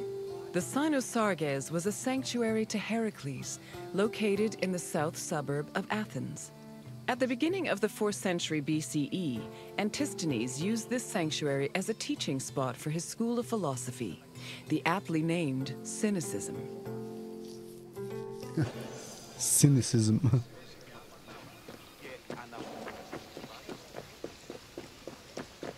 Any free citizen was allowed to involve themselves in the Athenian democratic process. However, to truly influence the flow of politics, their speech and rhetoric skills had to be impeccable. As a result, many sophists taught subjects like logic, reason, and eloquence. These were meant to help students achieve arete, or excellence. But this specific concept of excellence was often challenged, especially by other philosophers. For example, Plato, Socrates, and Isocrates preferred a more moral approach and argued that rhetoric should be used as a means to serve the greater good.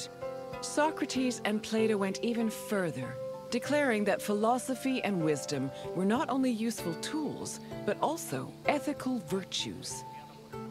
Tako bi trebalo da bude.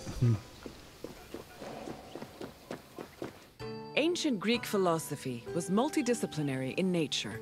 In addition to wisdom and logic, philosophers also studied and taught math, geometry, music theory, and even medicine. For example, the philosopher Prodicus wrote a treatise called On Human Nature, where he outlined various explanations on human physiology. Philosophy's influence was also great enough to affect medicine. Hippocratic physicians were known to incorporate philosophical ideas into their work, and the treatise on airs seems to be influenced by pre-Socratic theories on air being the first principle of the universe. Ali ono baš fokus na Troju, Trojanski rat kao takav i te događaje, ne verujem ono da. The famed philosopher Socrates had an ambiguous relationship with sophists. In Plato's dialogues, Socrates is portrayed as being in constant opposition with the famous sophists of his time. Aristophanes' comedy, The Clouds, meanwhile, depicts Socrates as a sophist himself, constantly demanding payment for his teachings. Socrates was in fact very poor and made no money off his teachings. He also differed from the sophists in that while they only taught aristocratic youths, Socrates taught everyone, regardless of station. Unfortunately, his controversial ideas and practices did not sit well with the city of Athens, and he was eventually tried for impiety.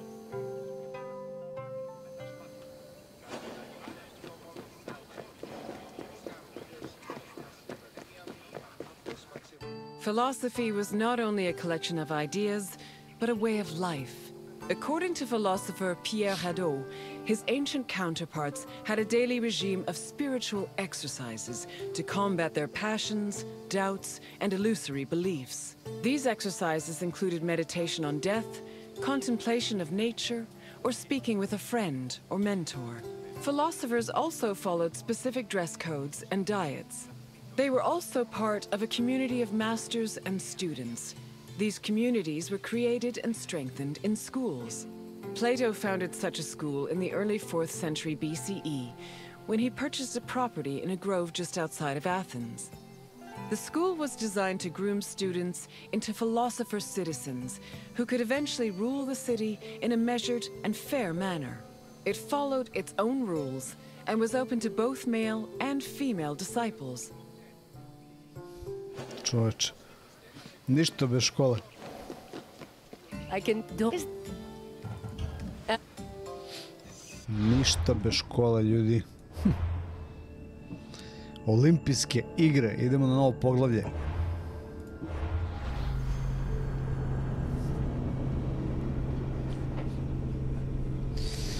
Armor of Achilles u Odiseju. Da ima svašta ono.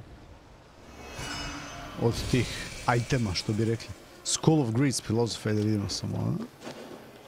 Star. Hail, friend, and welcome to Olympia, home of the Olympic On je isto jedan od, Barnabas, jedan od likova iz same igre, sa kojim ono, odrađujete gomilu misija, pomaže vam, navodi vas, tako dalje, tako dalje. We're standing in the main section of Olympia, where the Olympic Games themselves took place.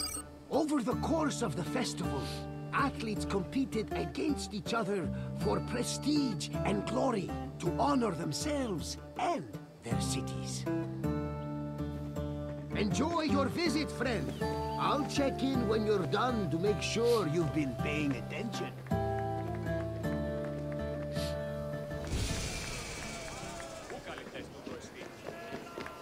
The first day of the Olympic Festival began with a swearing-in ceremony for the participating athletes, trainers, and judges. The ceremony took place in front of the altar of Zeus Horkios, or Zeus of the Oath. Athletes would swear that they would follow the Olympic rules, while judges promised to be fair and unbiased. Then the competitions began, starting with a contest between heralds and trumpeters over who would have the privilege of announcing the games. The first day's athletic competitions consisted of wrestling, running, and boxing events for the youngest athletes, aged 12 to 18. VS, ovo nije igra. U glavnom meniju igre imaš da biraš Discovery Tour. To ti je praktično edukativna Discovery tura, obilazak kroz ove segmente, i ovo je sve rađeno na osnovu svih mogućih naučnih, edukativnih i svih ostalih istorijskih nalaza, sadržaja, materijala, čega god ono, koristeći te materijale i ta sva saznanja, znači ono, činjenice i dokaze ono, kroz istoriju, sve što je prikupljeno do sada, su koristili da naprave ovo. Znači ovo je realnost neka, znači da približi tu istoriju Grčke nama. Za razliku od igre koja ima ono fiktivnu radnju, fiktivne likove, super moći, boga pite šta već. Znači ovo je bukvalno ono reality. Ali ne onaj reality, nego realnost kao realnost. Olimpijske igre. The second day began with a grand procession into the Hippodrome to celebrate the start of the popular equestrian events. The most anticipated and spectacular of these was the quadriga, a four-horse chariot race. Horse racing events were unique in that the winner was not the most skilled jockey, but the owner of the fastest horse or chariot. The Spartan princess Kaniska once took advantage of this loophole to skirt the rule that women weren't allowed to compete, and earned 2 Olympic victories in the process. The rule also allowed for occasionally strange results, like in 416 BCE, when the statesman Alcibiades entered 7 chariots into a race and won 1st, 2nd, and 4th place. After the equestrian competitions, the 40,000 spectators migrated to the stadium to watch the pentathlon events. When the day's events were over, funeral rites were performed for the hero Pelops, the mythical founder of the Olympic Games. The night ended with a celebratory feast and a great parade in honor of the day's victors.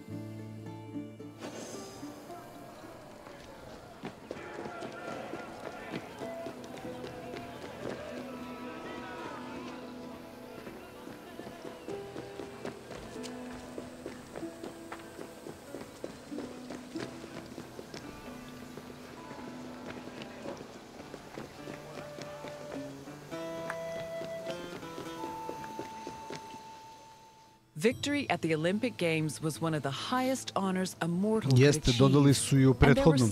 Imaš i u Originsu, ali egipatska.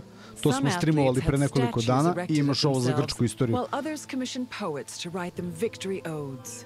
Oral tradition was very important to the Greeks. These odes, called epinikia, were often composed by the finest poets in the land, such as Pindar, Simonides, and Bacchylides. They were usually played at banquets and celebrations attended by the triumphant athlete or upon his departure from Olympia.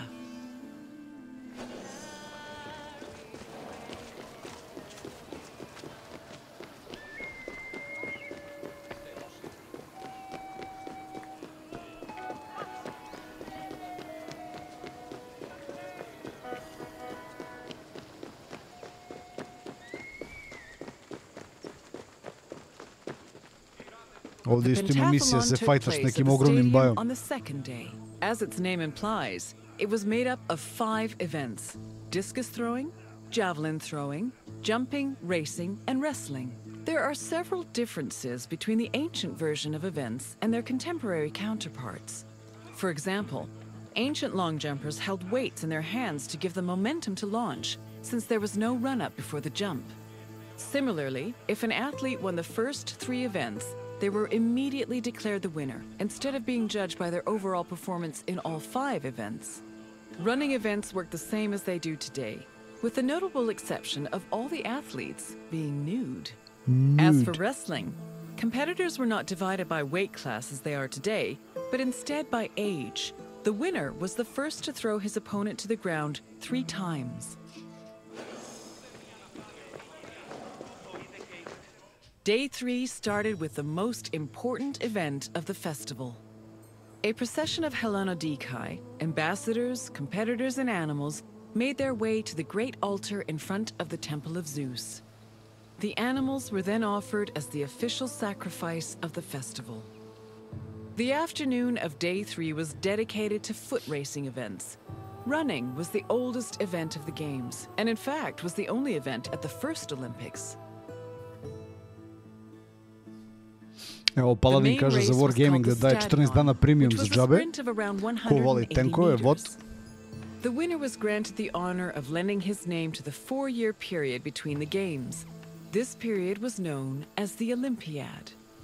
The 4 years that followed the first Games in 776 BCE were known as the Olympiad of Coroebus of Elis, the first Olympic champion.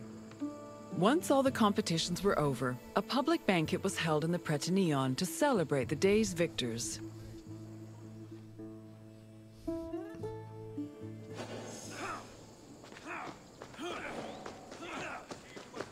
Day 4 was mainly for combat events. Wrestling matches were held in the morning, followed by boxing and pankration. Pankration was a no-holds-barred mix between wrestling and boxing. Almost all moves were permitted, except for biting, poking the eyes or mouth, and striking the genitals. The event was very popular, and it was seen as the ultimate expression of strength and technique. Later on in the afternoon, there was a unique racing event called the Hoplitodromos, or Race in Armor. In this event, competitors wore a helmet and held a shield to simulate running in the battlefield.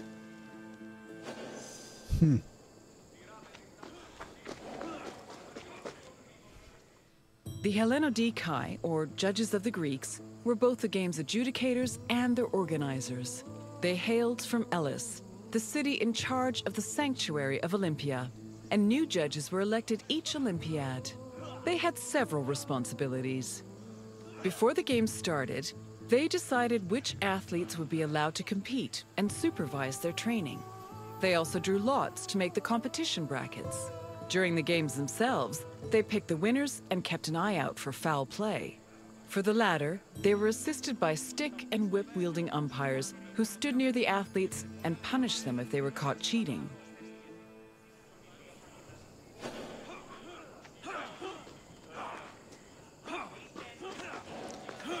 Sve je bilo pošteno nekad.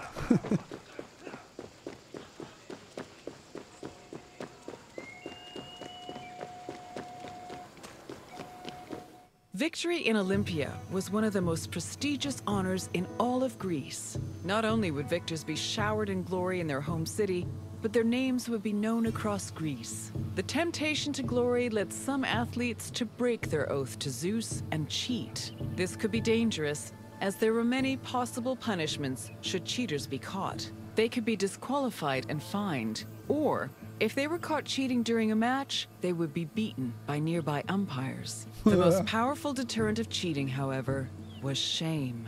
At the foot of Mount Kronios, and on the way to the stadium, were a group of bronze statues called Zanes, the plural of Zeus. These statues were inscribed with the names of the cheating athletes, how they cheated, and the fine that was imposed. The Zanes, which were funded by cheaters' fines, were strategically placed to be highly visible. Individuals or even entire cities could be found guilty of cheating.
The Prytaneon was the administrative center of the cult of Olympia and the Olympic Games.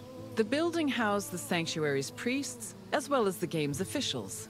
It was also used to stage the grand banquet held on the evening of the third day to honor victors. It also had a sacred function. Its central chamber was the location of the Fire of Hestia, a sacred flame that burned day and night. This fire was used to light the other altars around the sanctuary. This practice may have partially inspired the modern tradition of carrying the Olympic torch.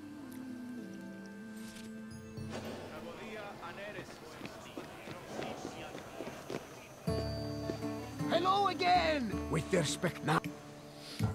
Very well. Videli ste o olimpijskim igrama. Muzika.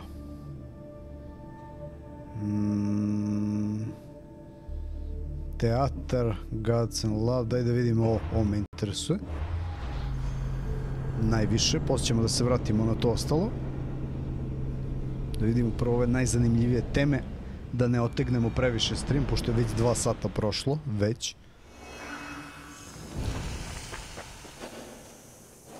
Welcome to Knossos, traveler, where the Minotaur once prowled. Da, Minotaur, to je isto bilo u igri. Knossos was the seat of the old Minoan civilization, where King Minos once supposedly ruled. These ruins have been the backdrop for many important events in both history and mythology. Look for me when your visit is over. Ovaj lokalitet, sećam se, zato što se ulazi unutra pa se dole ispod zemlje prolazi, gde je borba sa Minotaurom pravim kao. The island of Crete was first settled around 8000 BCE. Over time, significant towns and maritime trade began to develop. Palaces were built, destroyed, and then rebuilt, culminating in what archaeologists call the Neopalatial period, which began around 1700 BCE. This period lasted for over 300 years and is considered the golden age of Minoan civilization. The largest palace of this period was located in Knossos and featured maze-like complexes of workshops, temples, courts, throne rooms, and living areas, as well as paved roads and advanced plumbing and draining. Trade and external relations were important to the Minoans, and their networks extended across the eastern Mediterranean. As a result, the people of Crete and the lands they traded with often influenced each other and exchanged ideas, usually through peaceful interactions instead of military conflict.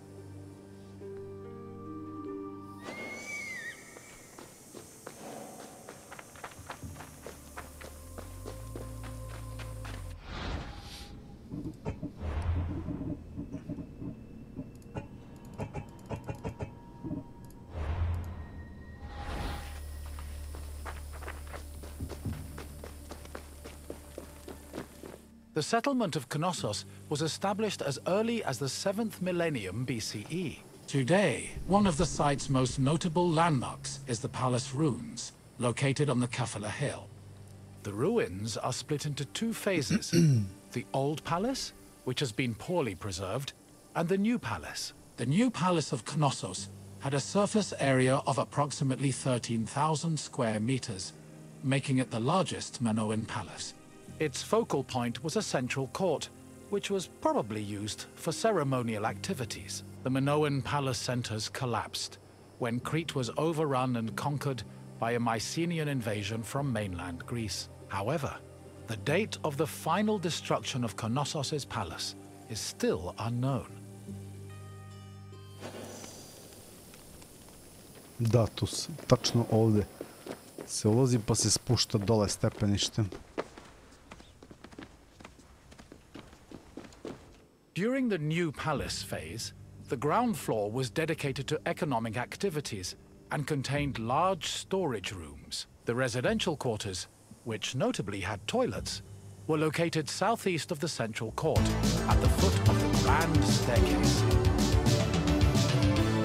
The palace was lavishly decorated with wall paintings, depicting things like bull-related sports and richly dressed women. Large stone horns of consecration, which were important Minoan religious symbols, hung prominently in the West Court. Other notable parts of the palace include the theatrical area, which is believed to have served as a viewing space, the tripartite shrine, which was dedicated to the worship of an important Minoan deity historians refer to as the Mother Goddess, and the Piano Nobile, a grand space located on the palace's second floor.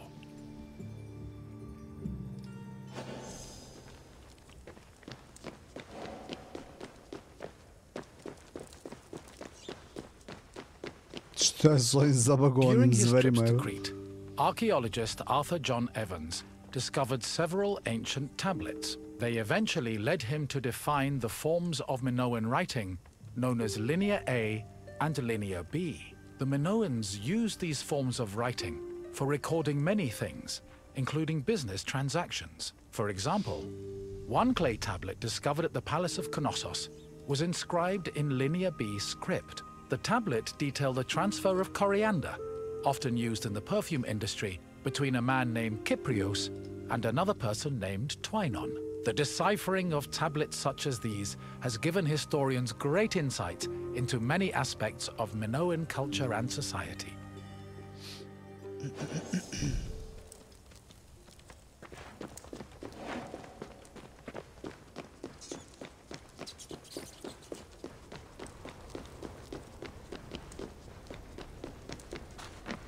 According to myth, the half-man, half-bull Minotaur was born after Queen Pasiphae slept with a bull sent by the gods as punishment upon her. This embarrassed King Minos, but he could not bring himself to kill the Minotaur. Instead, he hid the monster in a labyrinth constructed by Daedalus.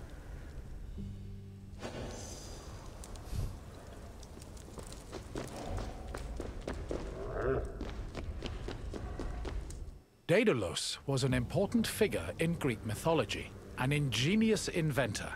He once became so jealous of his similarly clever nephew that he threw him from the top of the Athenian Acropolis. As a consequence, Daedalus was banished from Athens, though this did not prevent him from being able to get work. In Crete, he was hired by Queen Pasiphae to construct an artificial cowsuit that would allow her to seduce a bull she was particularly taken with due to a curse from the gods. Daedalus complied, and his invention helped facilitate the birth of the Minotaur. Afterwards, Minos conscripted Daedalus to build the labyrinth, presumably as penance for his role in creating the Minotaur. But perhaps the most well-known story about Daedalus involves his son, Icaros, who used wings built by his father and flew too close to the sun, thus plummeting into the sea.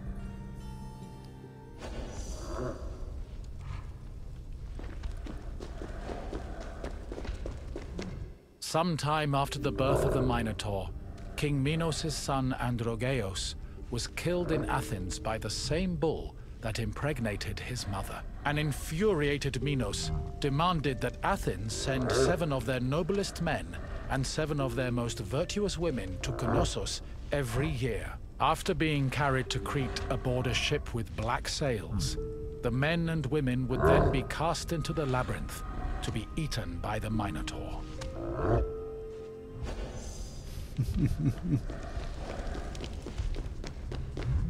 One of the Athenian youths chosen to be imprisoned in the labyrinth, Theseus, had enough of the morbid ritual. Before leaving Athens, he proclaimed he would kill the Minotaur, then return to his city on a ship flying white sails. Before entering the labyrinth, Theseus met King Minos' daughter, Ariadne, who fell madly in love with him. Ariadne provided Theseus with a thread he could unravel to help him find his way back out of the maze. Armed with this thread, Theseus entered the labyrinth, killed the Minotaur, escaped the maze, and set sail for Athens with Ariadne by his side.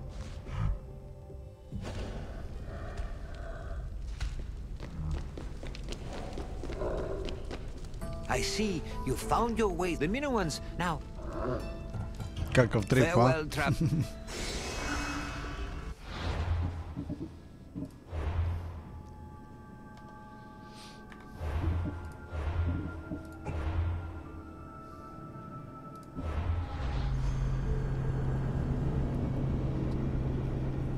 Da ću paliti campaign mod, ne u ovom streamu. Igrat ćemo zasebno DLC kampanju u drugom streamu.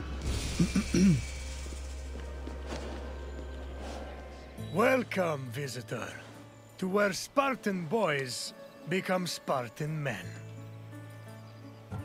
The agoge was Sparta's strict education system.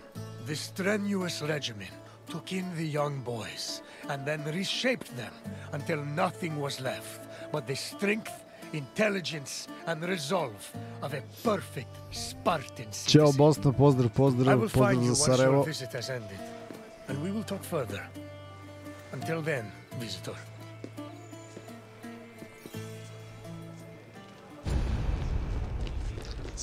Spartanska edukacija.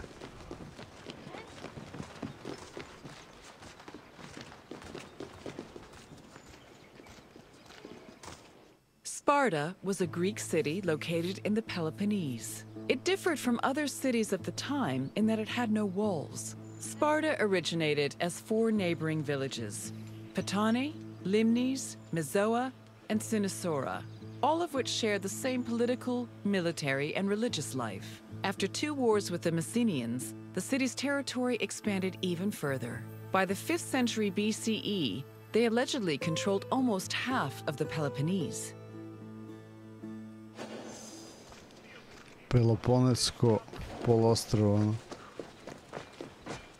The agoge was the military training and education program undergone by Sparta's male youth. Grooming men for war was one of the city's main priorities. Boys began their training at the young age of 7 and completed it when they were 30. It has been said that Spartan infants were inspected for weakness shortly after birth. If they were deemed too sickly, they were thrown into chasms. However, this information remains unproven. The healthy boys were considered suitable for training.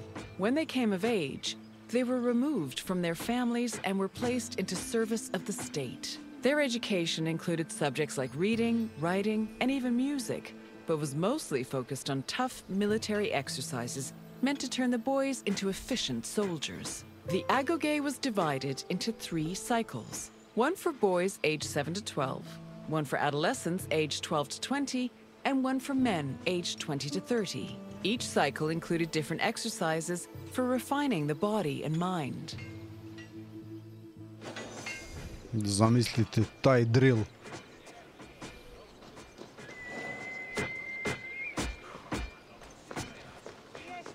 Od 7. godine pa do 23 godine.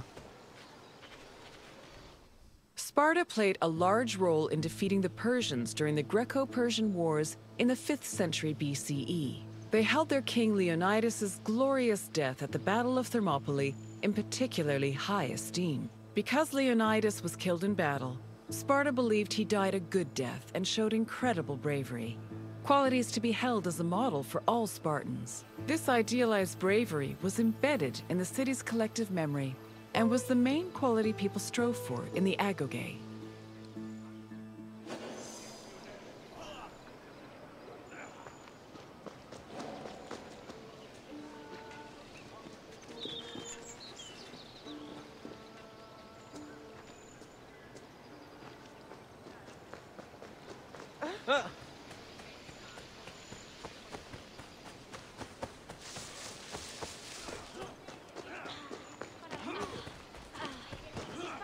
The first cycle of the agoge focused on boys aged 7 to 12. Each of the boys had shaved heads and wore light clothing. They walked everywhere barefoot, swam the Eurotas River all year long, slept on reeds, and participated in cult rituals for Artemis or Thea. The boys were grouped into herds, or agoli, and were supervised by older adolescents. Once they reached the age of 12, they entered the second cycle of the agoge, which aimed to integrate them into the society of citizen soldiers. Citizen soldiers. To je ona kasta o kojoj smo pričali, to jest u kojoj smo prvo vidjeli na početku još 3 grupe, ona najviša klasa, da kažem, spartanskog društva. The agoge's second cycle included boys aged 12 to 20. When they reached the age of 20, the young men were dubbed Erines and could officially serve as hoplites in the Spartan army. Until the age of 30, Spartan men lived in communal mess halls called Saskeneia. From the age of 22 onward, they were permitted to start a family, but 30 was viewed as a more appropriate age to get married.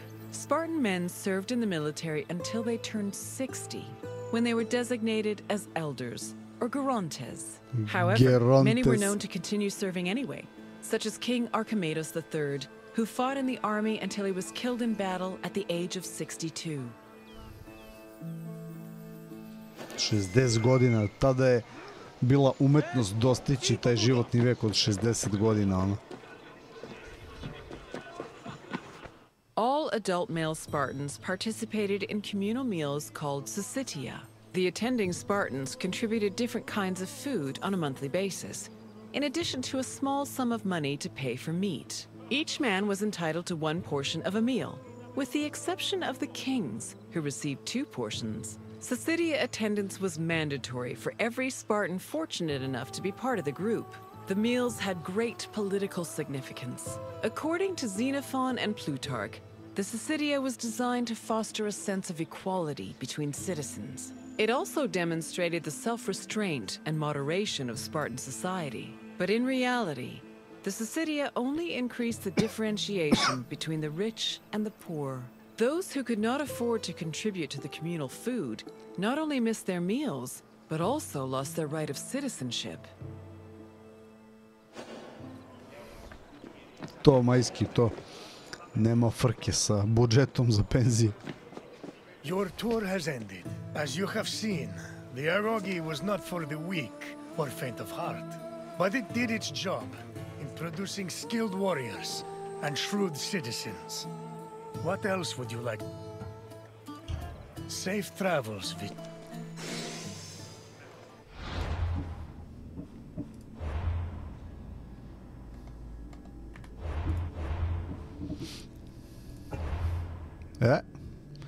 Bitka na maratonskom polju. Kako se zvao onaj na F, Fitipi, tako nešto, koji je prvi trčao da javi vest, pa je istrčao ne znam koliko, pa je nastao maraton posla. To the site of the legendary battle of Marathon. Marathon was the location of one of the greatest battles in Greek history. It was here where Athenians made a stand against the might of an imposing Persian fleet. Persijske Your flote. visit will take you through the causes of the conflict, the battle itself, and its far-reaching consequences. I will see you again once you're through.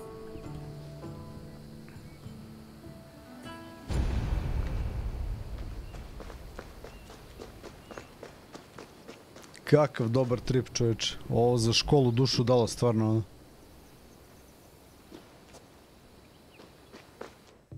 In 490 BCE, 600 Persian triremes landed on a beach 35 kilometers north of Athens.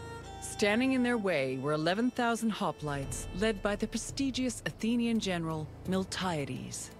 The Persian forces outnumbered the Greeks approximately 5-1, and yet the smaller force managed to push back their would-be conquerors. The Battle of Marathon was a major turning point in the Greco-Persian Wars, and the Athenians' victory would be celebrated for many years. The modern-day distance-running event is named a marathon in memory of a soldier from the battle who ran back to Athens to announce their victory, though whether this is real or legend is uncertain.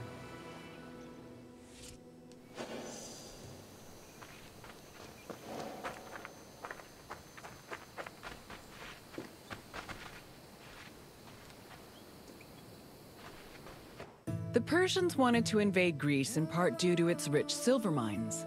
In 545 BCE, they came closer to this goal after their victory over Croesus, the king of Lydia. The victory forced some Greek populations in Asia Minor to surrender and gave the Persians a solid foothold to carry out a large-scale invasion. In 494 BCE, the city of Miletus revolted against its Persian rulers. They were aided by Athens and the nearby city of Eretria, and even burned down an important Persian temple. The Persian king Darius was enraged by their sacrilege, and in 491 BCE, sent messengers to the Greek cities demanding their submission.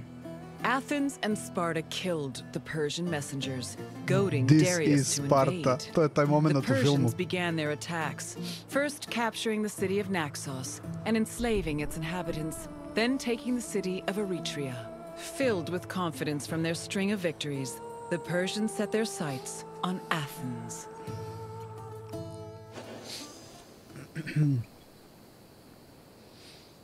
Ćao Stefane. Imaš najavu, Stefane, uvek bacam najavu za vreme streama. Obično oko 19 časova kreće uveče. Prati na Facebook page-u GAJBOTRON, Instagram profilu ili kod nas na Discordu. Dole invite link u deskripciji za Discord. Uvek kačim najavu, tako da to ti je najsigurnije, jer YouTube ne šalje notifikacije zbog preopterećenosti, verovatno mnogi ne dobijaju. Ali kad se zna tačno vreme, onda ti je lako. The Greeks were surprised by the ferocity of the Persian attacks. Seeking aid against the upcoming invasion, Athens was forced to appeal to other cities for help. In a surprising move, they asked for aid from Sparta, known for having the strongest army in Greece. The Spartans agreed to the request, but they were unable to send reinforcements in time due to the religious feast of Apollo Karneos, which forbade them from leaving their city until the next full moon. The only extra help Athens managed to acquire was from the small Boeotian city of Plataea, which sent an additional 1,000 hoplites. This was the first time in Greek history that their entire civilization was under attack from an external invader. Despite sharing the same language and same religion, Greek city-states had often warred amongst themselves. The Persian invasion was the first time they realized the necessity of collective action to ensure their survival.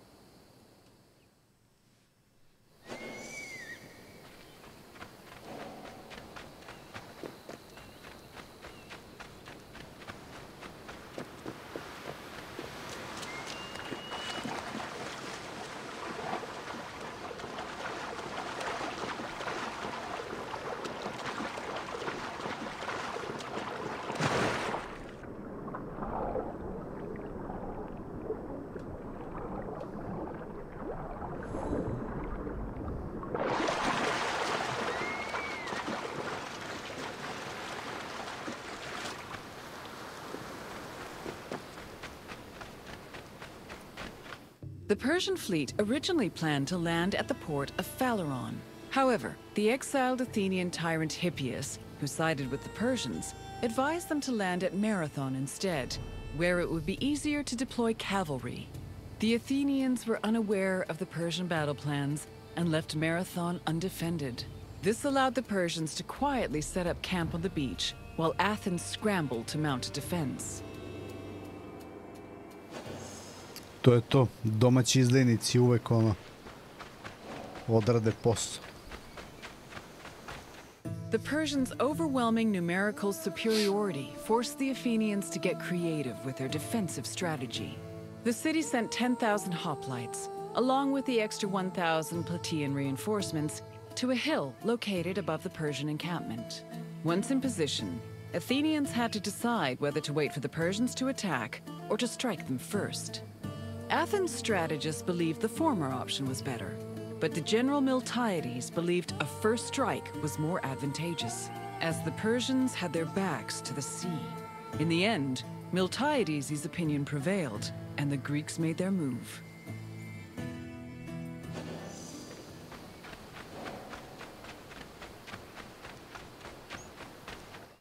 According to Herodotus, the Greek forces charged at the Persians without archers or cavalry. The Persians were unprepared for what they saw as an act of madness.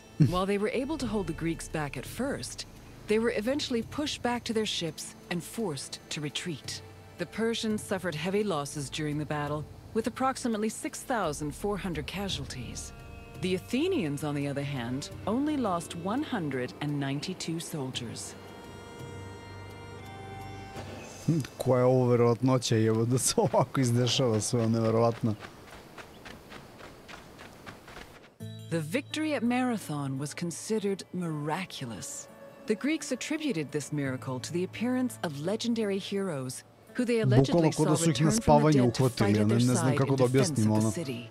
taj For odnos example, žrtava. several Athenians swore they saw the mythical king Theseus take up arms at Marathon, a scene which would later be depicted in Athens' Agora.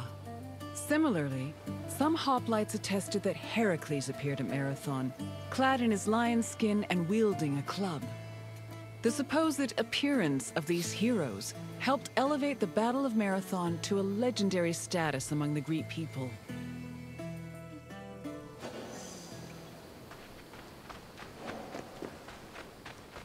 Ćao, Klaus, pozdrav.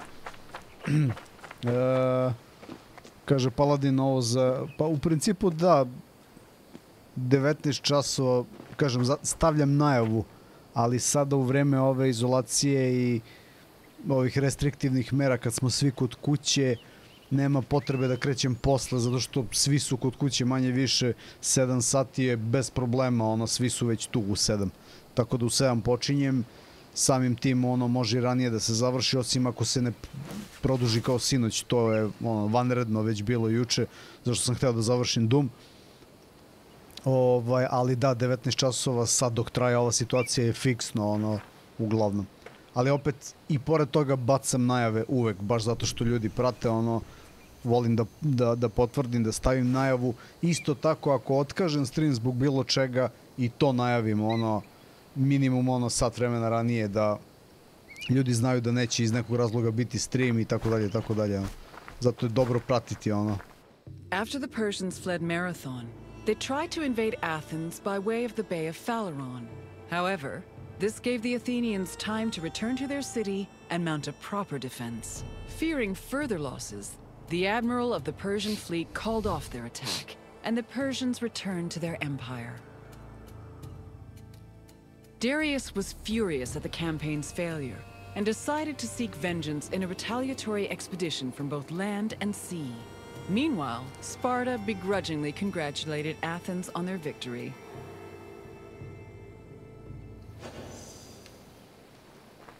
A da su i Spartanci bili tada sa Grcima zajedno, ovi se ne bi ni doživjeli da se vrate nazad. The victory at Marathon marked the beginning of a new era for Athens. According to Herodotus, Athens' success at pushing back the Persians ranked them first in the ongoing competition between the Greek city-states. The Athenians immortalized their prestige by erecting monuments in both their own city and in Delphi. The Battle of Marathon was also perceived as a blow against tyranny. Tyranny went from being perceived as a simple flaw in authoritarian excess to major treason against the homeland, a sin that rulers would take great pains to avoid being accused of. This helped consolidate the institution of democracy for the next 2 centuries. 2 veka jebot. It was...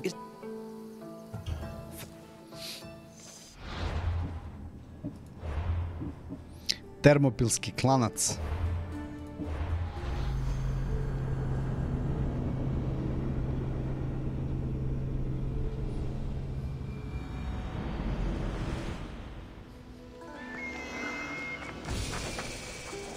Welcome, visitor.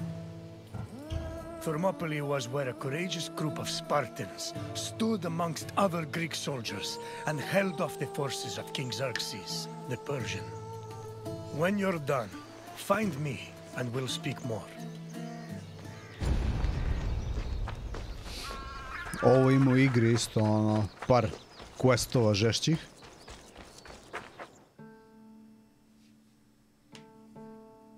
The Persian king Darius's cries of rage echoed for years after his humiliating defeat at Marathon. Even after Darius's death, his son Xerxes continued to seek vengeance against the Greeks. According to Aeschylus, Asia was emptied of all its men. Greek spies brought the news of Xerxes' imminent invasion back to their homeland. Afterwards, many discussions were had on the best place to mount a defense. In the end, the Greeks decided on Thermopylae. The area featured a narrow pass that could act as a bottleneck for the Persian army, negating their numerical superiority. It also offered naval advantages, offering the Greek fleets opportunities for flanking. 5,000 Peloponnesian Greeks set up at a fort near the entrance of the narrow passage, otherwise known as the Hot Gates. Leading them was Leonidas, a Spartan king who prided himself on supposedly being a direct descendant of Heracles.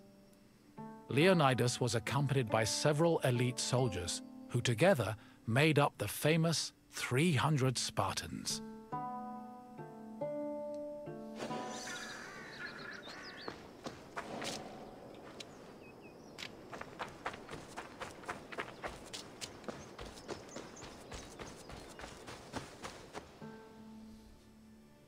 The Persian army arrived in the summer of 480 BCE, preceded by a flood of rumors regarding their strength and numbers. It was claimed they consumed 6,000 tons of wheat every day, and that they dried every river and brook they passed to quench their near insatiable thirst. During their march to Thermopylae, the Persians faced no opposition, and in fact increased their numbers further by recruiting more soldiers from other Greek cities and places like Thrace. According to Herodotus, the last count of the Persian fleet was numbered at 1,207 boats, mounted by approximately 240,000 men. He estimates the land army, meanwhile, was made up of more than 1 million men. The Greek forces at Thermopylae were heavily outnumbered. Milion lik, znači evo te ne verujemo.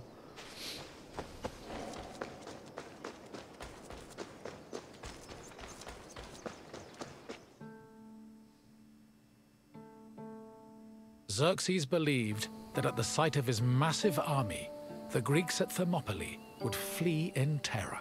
Instead, they deliberated. The majority of the Peloponnesians wanted to engage the Persians on the Isthmus of Corinth.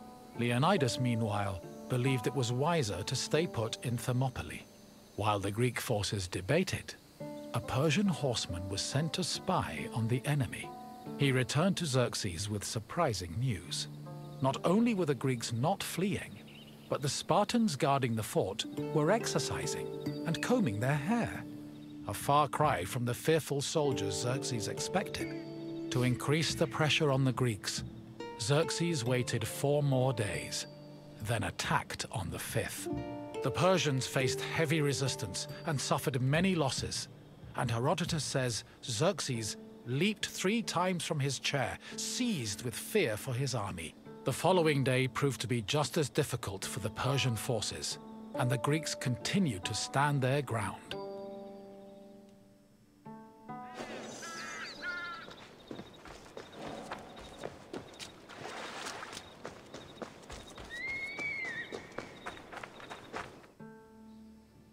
The Persians seemed poised to be held at Thermopylae indefinitely, until an inhabitant from the region came forward with information. He told the Persians of another route which could take them around Thermopylae. A Persian contingent was sent to verify the information. While there were Greek soldiers stationed to guard the route, they were forced to flee from the Persians. Thus, on the 3rd day of the battle, the Greeks were surrounded by their enemy.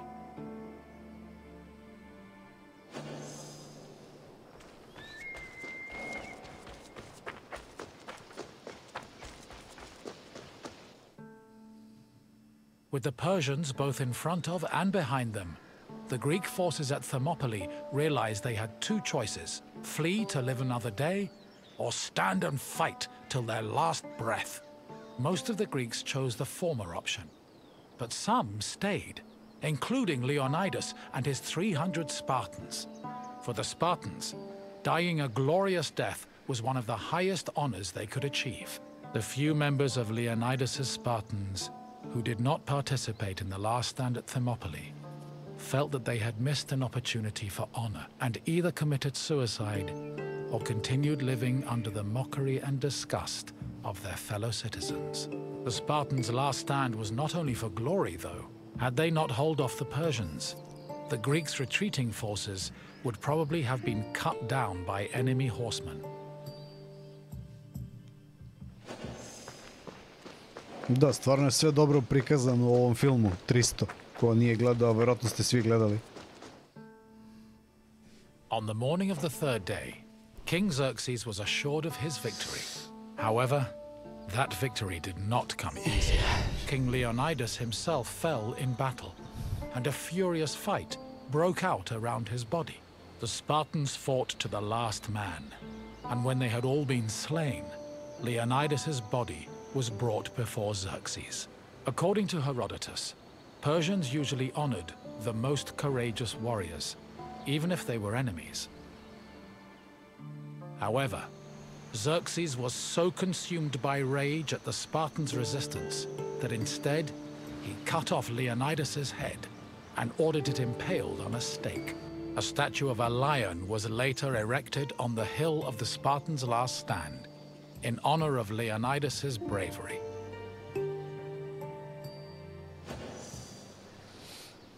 Da li ću igrati Fate of Atlantis? Da. A pre toga ću igrati DLC iz Originsa, Curse of Pharaoh. A posle toga ću Fate.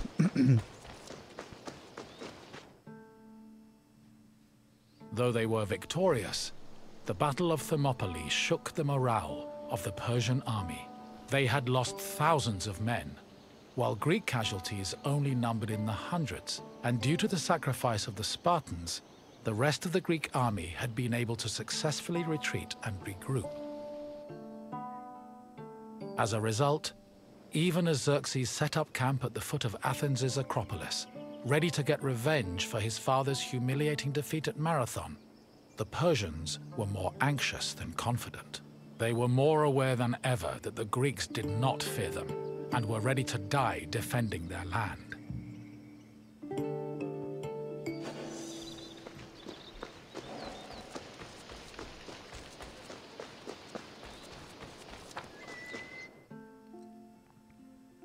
In the end, the Battle of Thermopylae was still a loss for the Greeks. However, the battle gave the Greeks a boost in morale that carried them all the way to their decisive victory over the Persians in the Battle of Plataea in 479 BCE. With the war against the Persians finally won, the Greeks were able to honor the sacrifice of Leonidas and his Spartans with memorials and poems, forever solidifying the glory of Sparta's military prowess. The newfound respect for Sparta was noteworthy, because before the war, the city was seen as no more than a bully who forced itself into the affairs of others. Thermopylae changed opinions of Sparta for the better, and gave them a legitimate claim to be one of Greece's most powerful and influential cities. Eto. Toliko o Sparti i Spartancima. Right, is that...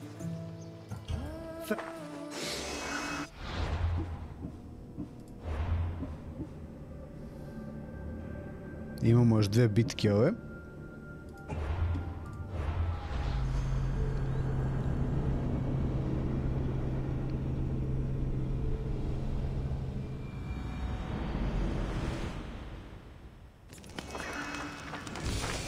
What?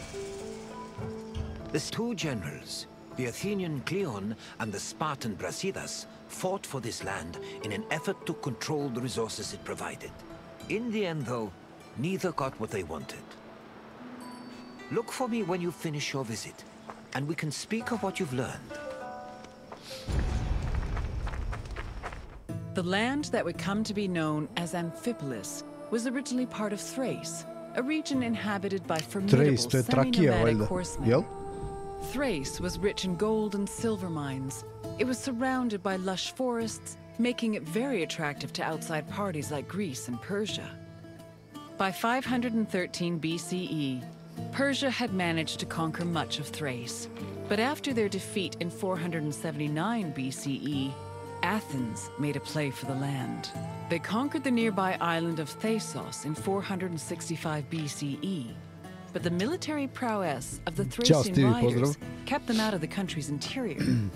It was only in 436 BCE that Athens established a solid foothold in Thrace with the founding of Amphipolis, a city on the banks of the river Strymon.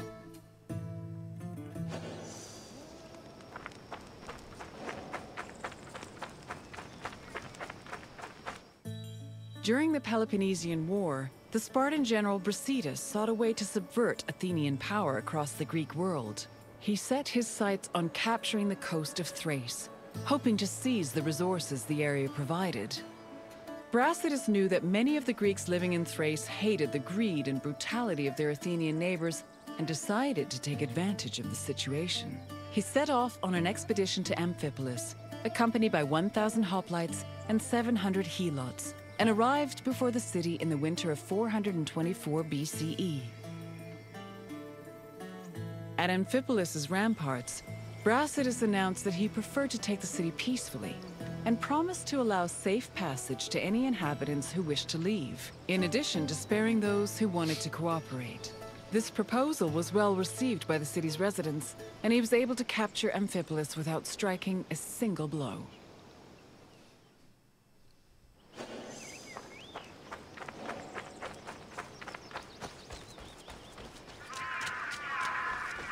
Brasidas' march on Amphipolis blindsided the Athenians. By the time they heard the news and dispatched the general Thucydides to defend Amphipolis, Brasidas had already rallied several nearby cities to help him defend the region from Athens' so-called tyranny. After half a day's journey from Thasos, Thucydides arrived at the port of Aeon, but was unable to retake Amphipolis. Athens held Thucydides responsible for the loss of Amphipolis and forced the general into exile. In spite of Brasidas' achievements, Sparta did not send him reinforcements, which forced the general to negotiate a truce with Athens to hold on to the ground he gained.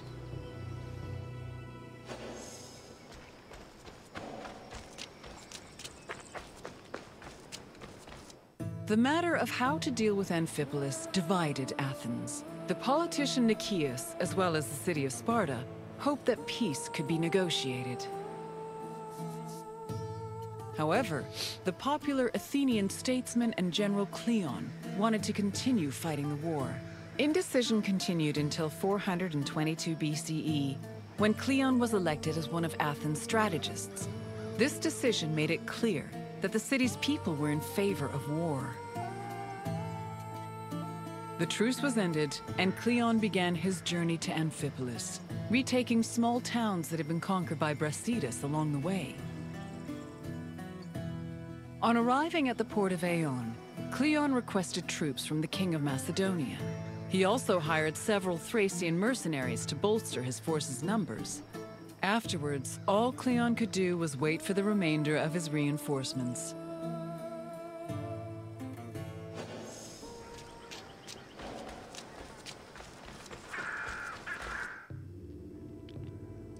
While they waited, the Athenian forces began to resent Cleon's hesitation to attack. They saw him as soft and incompetent, especially compared to their opponent, Brasidas. Sensing the tension, Cleon decided to act without waiting for reinforcements to arrive. He set out from the port of Aeon to observe Amphipolis, setting up a camp on a nearby hill. To Cleon's surprise, Amphipolis appeared to be completely unprotected, with no guards stationed at the city's gates and ramparts. However, the city's lack of protection was only an illusion. Even so, upon seeing this, Cleon regretted that he did not bring wooden towers, which would have allowed him to easily recapture the city. YouTube je tek sad otključao 2K rezoluciju na stream od sinoć u punoj dužini. Međutim, prekjuče onaj drugi stream Duma i dalje fali posljednjih 45 minuta. Brasidas positioned his own troops in a nearby wooded area to get a better view of Cleon's army. When the Athenians began moving to set up camp, Brasidas returned to Amphipolis. He believed his army was less well-trained than the Athenians and decided to rely instead on cunning tactics and Cleon's inexperience as a military leader. Brasidas organized a two-prong attack. He would personally lead a small raid, then one of his lieutenants would follow up with a second attack shortly after, disorienting the enemy. He had barely finished formulating his plan when he saw Cleon's army pack up and retreat back towards the coast. The cowardly display made Brasidas realize that perhaps victory would be easier than he thought. Yeah.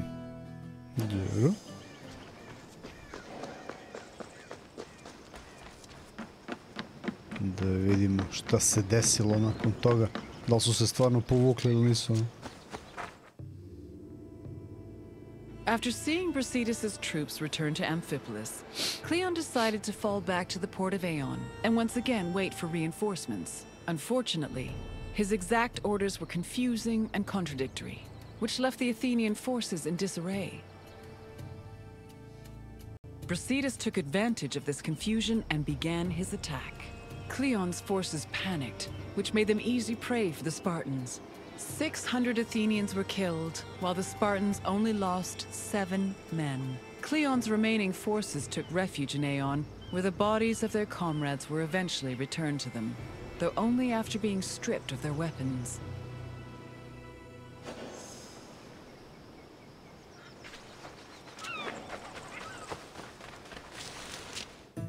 During the pitched battle between the Spartans and the Athenians, both Brasidas and Cleon were killed.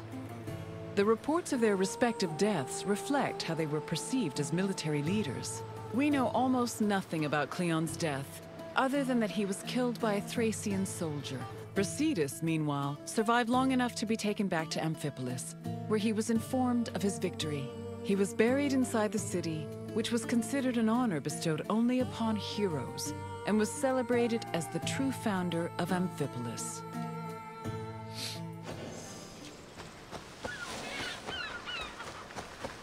The Battle of Amphipolis temporarily put an end to the hostilities between Athens and Sparta. The Athenian forces returned to Piraeus, while Sparta called back the reinforcements they'd sent for Brasidas. The death of both Brasidas and Cleon encouraged the two cities to push for peace.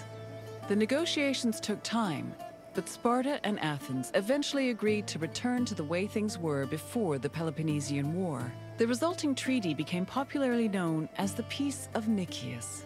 Throughout the Greek world, it was mostly agreed that Sparta had lost the war, in spite of Brasidas' heroic efforts. The sentiment was rooted in the fact that Sparta had failed to end Athens' domination over Greece, something they had promised to do at the start of the war.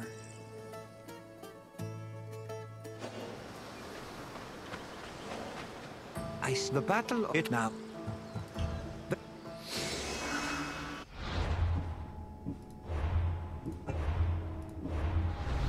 Da vidimo još ovu. I onda na kraju onaj posljednji segment.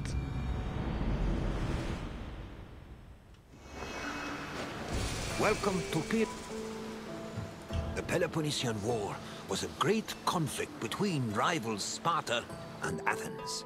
It lasted many years and cost a great number of lives on both sides. To the malo battles of pričao. Pylos and Sphacteria occurred almost one after the other, and culminated with one of the most surprising outcomes in the entire war. But I will not spoil it for you. I'll wait for you at the end of the tour.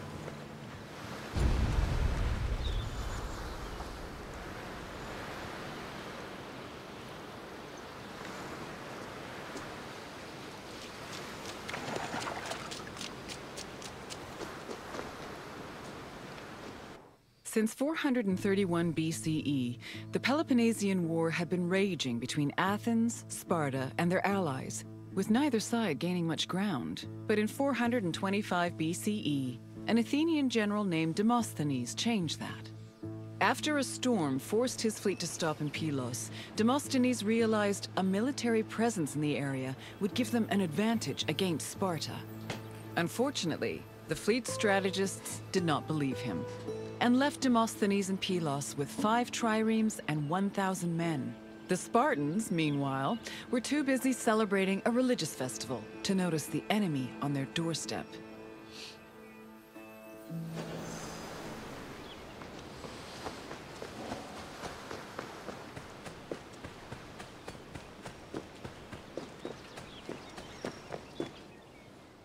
Once Sparta discovered the Athenian presence on Pylos, the Spartan king Agis mustered his troops and fleet. Sparta then descended on Demosthenes' outpost, attacking from both the sea and the mainland. The Athenian general had to mount a hasty defense. He pulled his boats back to the foot of the ramparts and fixed them in place with stakes, providing extra cover. Then, going against all the established rules of battle, he descended with his hoplites to fight on the rocky shore, where he believed the Spartans would disembark. His gamble paid off, and the Spartans did indeed attempt to land at this location, though Demosthenes' forces made them hesitate. One of the Spartan leaders, Brasidas, decided to make the first move by ramming the rocks with his boat, exclaiming, "It's only a few planks." He paid for his actions when his shield slipped into the sea after descending from his boat, leaving him open to many blows. The battle raged on into the night and continued to the next day, remaining locked in a stalemate. However, on the evening of the second day, Athenian reinforcements arrived.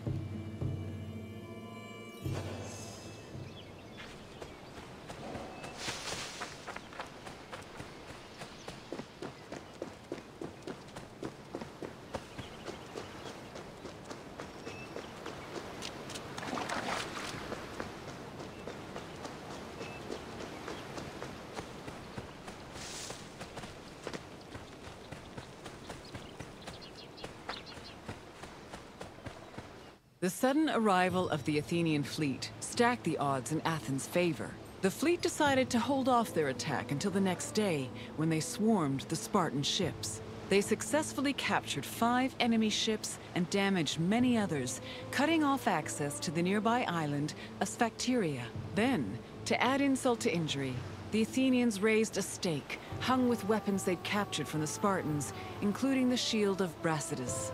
Meanwhile, the 420 Spartans on Sphacteria were trapped, and Sparta was completely helpless to rescue them. Nevjerovatno je, kako su uspeli da ih zeznu.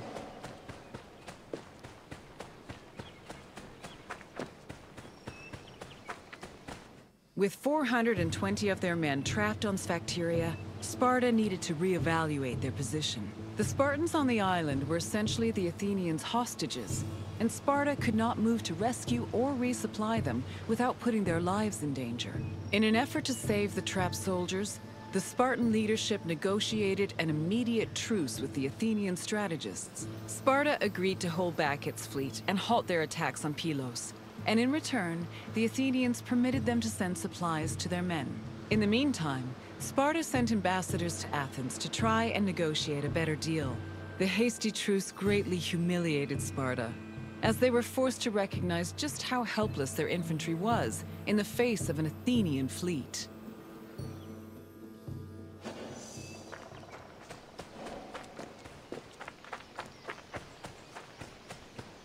To bargain for the safety of their men, Sparta sent ambassadors to Athens to propose a cessation of hostilities. The ambassadors tried to emphasize that their situation was not a result of strategic incompetence or lack of strength, but rather plain bad luck.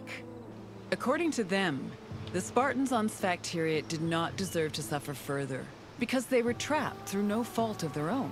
These statements provoked the ire of Cleon, a popular Athenian politician known for his populist speeches. Cleon insisted that the terms of negotiations be discussed openly before the assembly and the Athenian people, instead of in private. The Spartan ambassadors were not as comfortable with public speaking as the Athenians, so they decided to leave.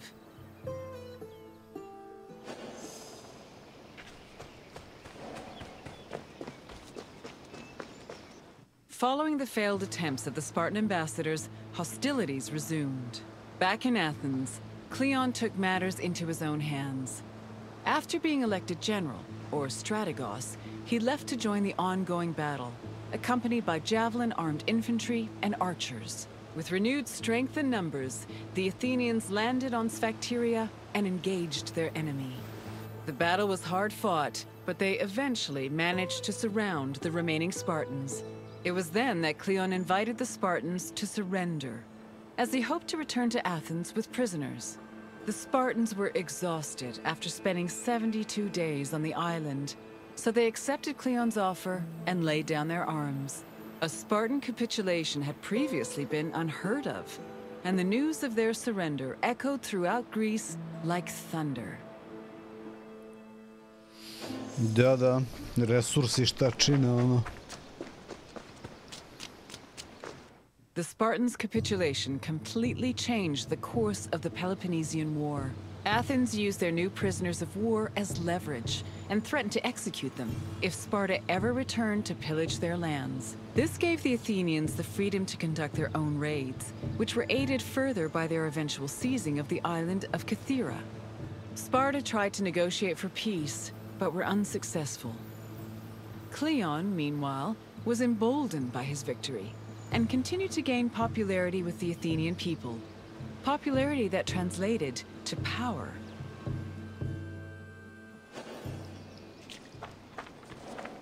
I have encouraged it now. Then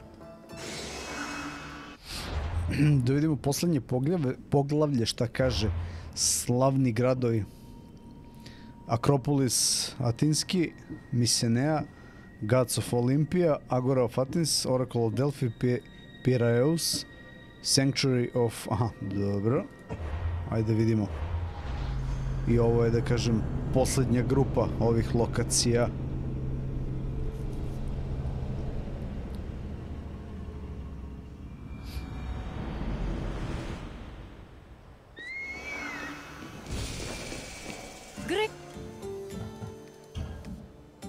The Acropolis of Athens is a bastion of art and culture worthy of the gods themselves. Within this citadel, you will find many important sacred buildings, as well as some of the most magnificent art in all of Greece. You are in for a very enlightening visit. When you're done, come find me, and we can... The Acropolis has gone through many changes in its long history. It began as a simple rock, was settled as early as the Neolithic period, and then became a fortress in the Mycenaean period. Stone buildings started appearing in the 7th century BCE. But the famous structures whose ruins remain visible today date mainly from a period of construction in the 5th century BCE. The location of the Acropolis is closely tied with Athens' foundation myth. Supposedly, it was the site where Athena and Poseidon competed for the city's patronage. This connection gave the Acropolis a sacred aura, and it was considered the religious heart of the city. Ostalo ništa, 3 kamena samo, bukvalno i 2 stuba kao. Umesto da su čuvali to na sve moguće načine. Okej, bilo je i zemljotresa i svega, ali generalno ljude zabole da čuvaju bilo šta. The temple of Athena Nike was built on the remains of old fortifications from the Mycenaean era. Worship at the temple can be traced back to the 6th century BCE, but the building itself was destroyed during the Greco-Persian Wars a century later. It was rebuilt during the Peloponnesian War. Given that the name Athena Nike roughly means Athena of victory, it was likely constructed in the hopes that Athens would win the war. Unusually, the temple depicts historical scenes of battles against the Persians instead of the more mythologically inclined art of other Greek buildings. The temple's priestess was chosen randomly among the Athenians and received a salary of 50 drachmae annually, along with skins and trophies from sacrificed animals.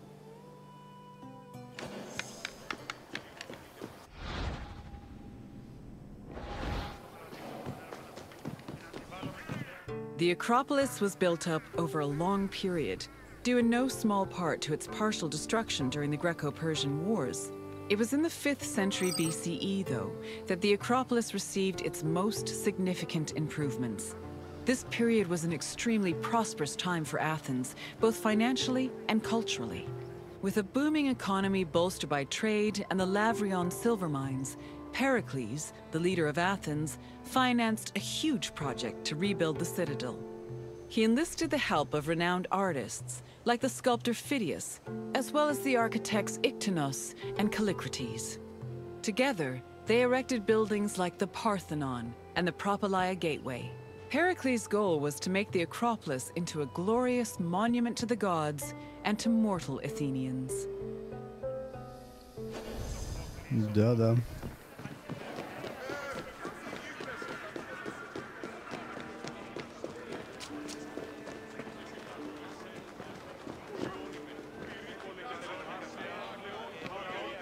Behind the Propylaea was the giant bronze statue of Athena Promachos, or Athena who fights on the front lines. That name was reflected in the spear and shield the statue held in its hands. It was erected in the mid-5th century BCE by the artist Phidias. According to an inscription, it took 9 years to make and cost almost 500,000 drachmae. At approximately 10 meters tall, the statue was apparently so large that Pausanias claimed its helmet and spear tip could be seen from the sea near Cape Sunion, 60 kilometers away. The ornamentation on the statue's shield was engraved by the metalsmith Mies.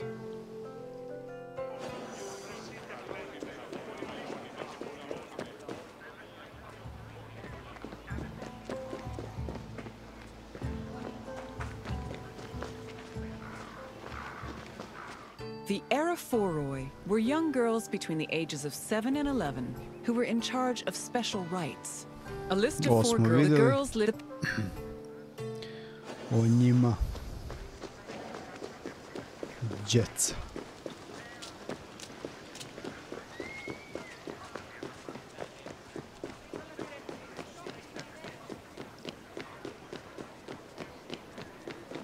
The Erechtheion was an atypical temple.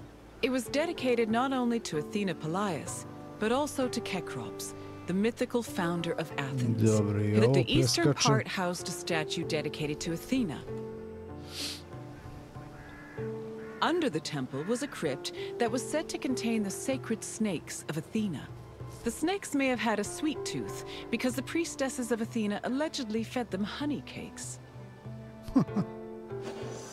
Zmije koje su hranili medenjacima. My kind of snakes.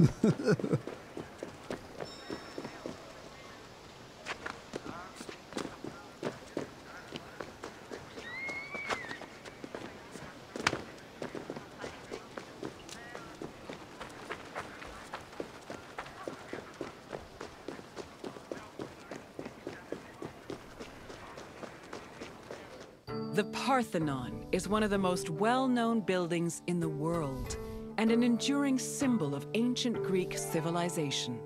While it is located on the Acropolis, the building is not a traditional temple. It was built by the sculptor Phidias and the architects Callicrates and Ictinus as a great monument to the glory of the city of Athens. That glory is evident in its many carvings.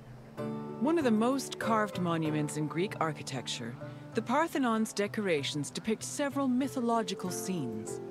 These include the birth of Athena, her fight against Poseidon for the patronage of Athens, the gods' battle with the giants, and the procession of the great Panathenaea. Kakva raskoš u ono doba.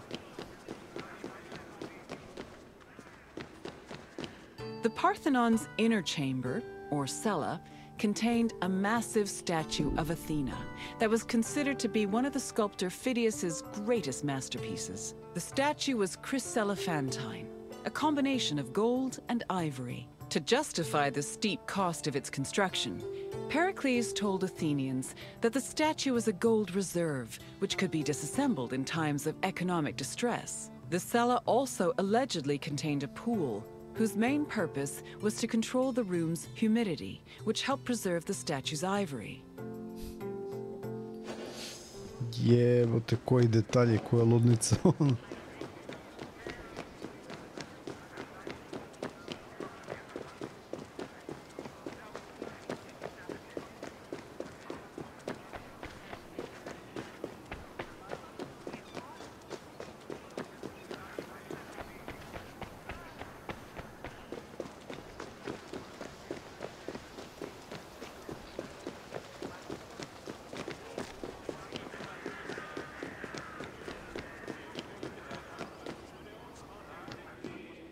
Athens' treasury was located in the Parthenon, where it was believed to be protected by Athena herself.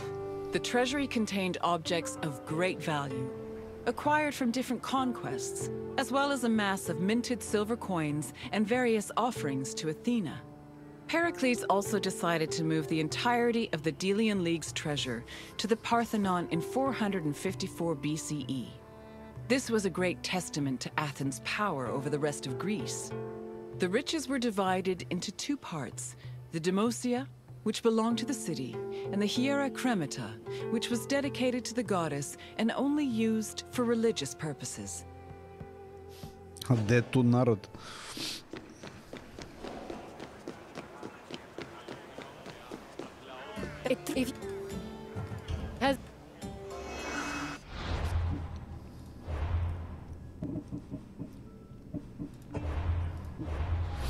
Da vidimo i bogove Olimpa.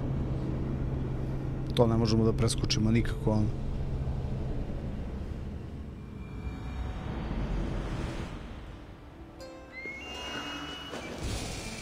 Welcome, friend, to this The sanctuary of Olympia was dedicated to Zeus, king of the gods. It had close connections to the divine, as you will see very soon. I'll come find you when you're done.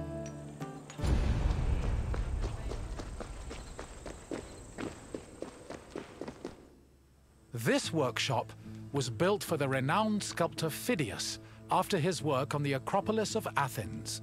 In 435 BCE, Phidias came to Olympia to begin working on the great chryselephantine statue of Zeus.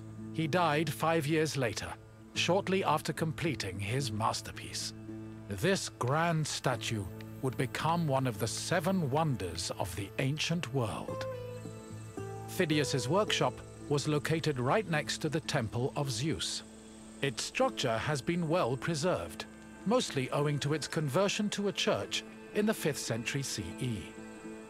Archaeologists have also discovered lots of ancient materials in the surrounding area, such as casting molds and sculpting tools. The most famous artifact, however, is a cup bearing an inscription that aggressively states, "I belong to Phidias." Do jaja. Odlično. To je to kad potpišete svoju stvar da vam je niko ne uzima i ne krade.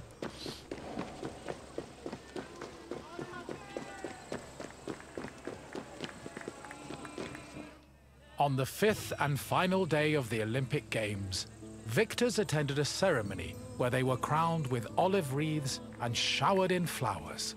The crowns came from the sacred olive tree of Zeus, which was planted near the god's temple. A young boy trimmed the branches with a golden sickle before giving them to the Hellanodikai to turn into wreaths. After the crowning ceremony, it was time for great feasting and celebration.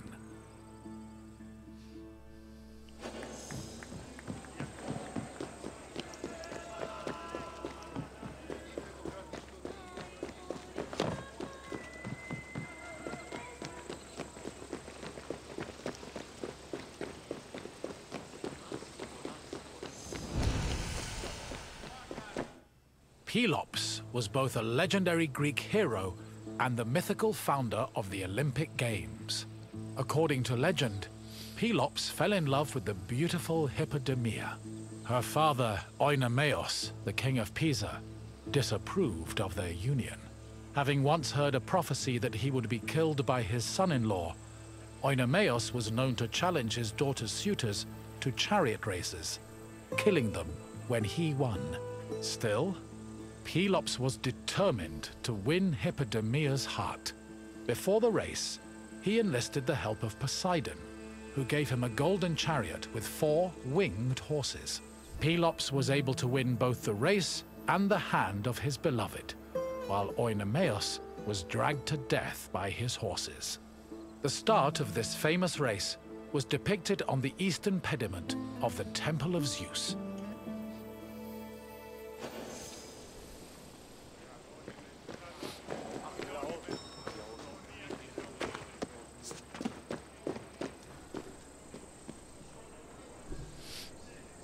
Samo sekund.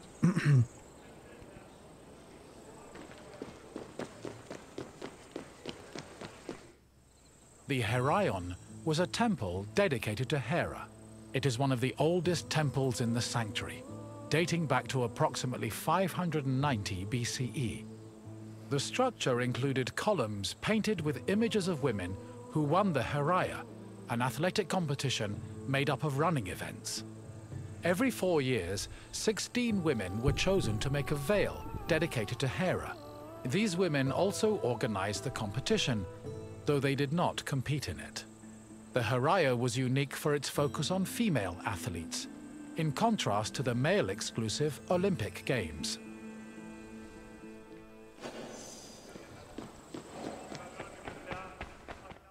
Hera was the goddess of women, marriage, family, and childbirth. She ruled Mount Olympus as Queen of the Gods, along with her husband and brother Zeus.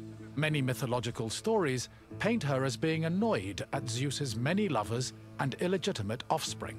In Greek art, Hera is usually depicted as matronly and regal, often wearing a crown or sitting on a throne. She is also sometimes seen holding a pomegranate, a symbol of both fertility and death. Hera's cult was very popular across Greece, and Olympia even minted her image on its coinage.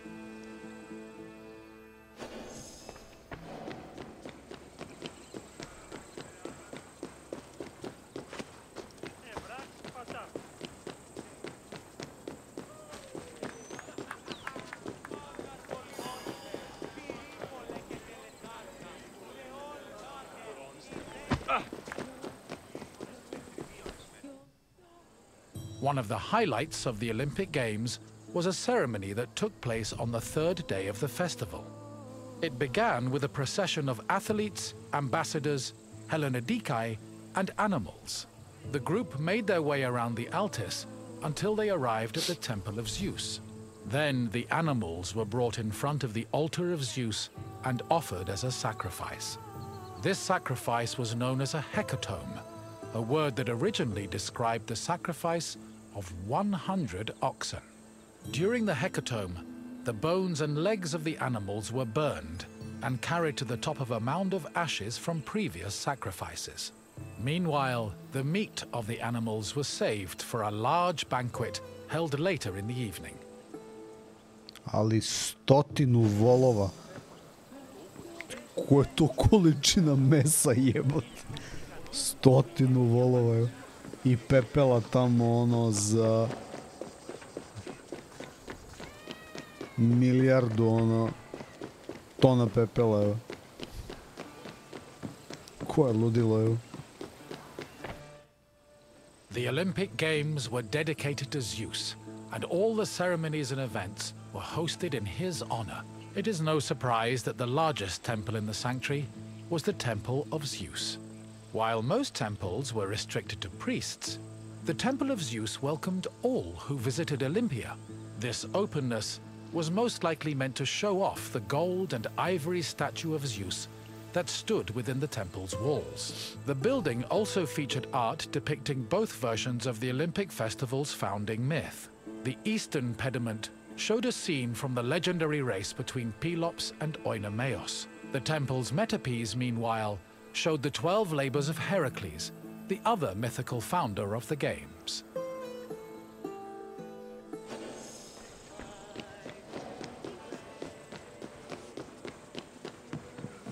Evo je statua Zevsa ovde. Zeus was the god of sky and thunder, and king of the Olympians. He ruled the world from his home on Mount Olympus. The child of Cronus the Titan, Zeus overthrew his father and cast the Titans out in a great battle known as the Titanomachy. He had children of his own with his wife Hera, including Ares, Hephaestus, Hebe, and Eileithyia. He also had many children without Hera, much to her consternation, but there are too many to list here. Zeus was believed to have control over the lives of mortals, as his many epithets attest to. For example, his title Horkios made him a keeper of oaths, while Xenios was the name conferred to him as a protector of hospitality. In Greek art, Zeus was usually depicted holding a thunderbolt and sitting on a throne, befitting his position as king.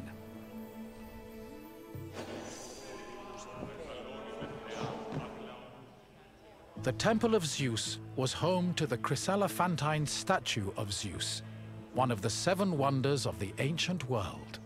The statue, made of gold, ivory, and wood, was sculpted by the renowned artist Phidias. At 13 meters tall, it was as impressive looking as it was difficult to maintain.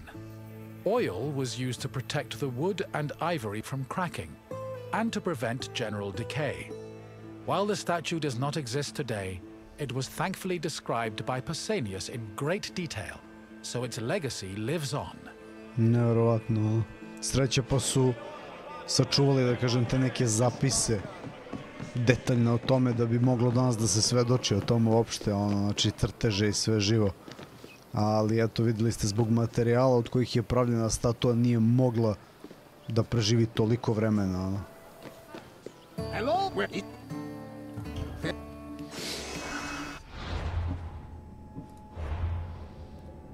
Agora, Oracle of Delphi, proročice Delfija, Piraeus, Sanctuary.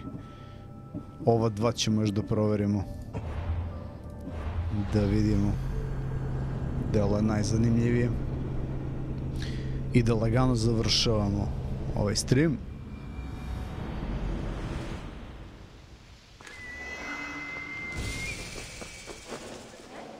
Here, visit.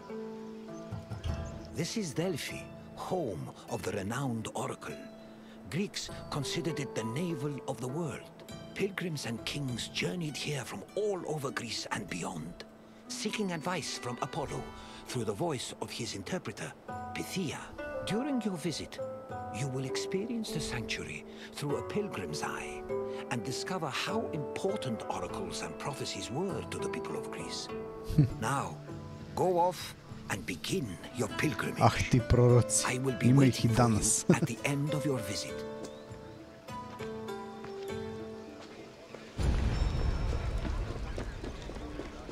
On their journey to the Temple of Apollo, pilgrims walked this sacred path up Mount Parnassus. The summer sun beat down hot on their backs. Along the way, they took in the magnificent monuments, treasuries, and statues that adorned the road. These landmarks were tokens of people's reverence for the oracle's benevolence. All were dedicated to Apollo, and most were offered by cities to commemorate military victories. The monuments represented not only their donors' piety, but also their power and wealth. The sanctity of Delphi has endured to the present day, and visitors still take this very same route.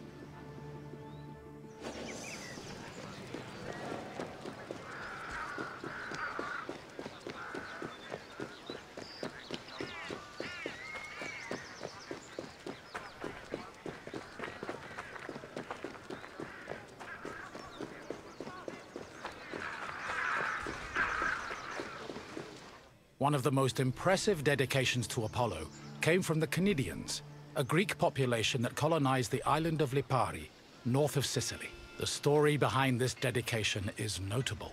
The Cnidians were at war with the Etruscans in the Tyrrhenian Sea. Seeking a good omen, the Cnidians consulted the oracle, and following her advice, they successfully captured 20 enemy ships. To thank Apollo, they offered the god the same number of statues as ships seized. Koliko je to bilo bitno, poštovano, obožavano, šta god. Neverovatno. Cijela priča ovde oko ovog mesta i proročišta u Delfiju.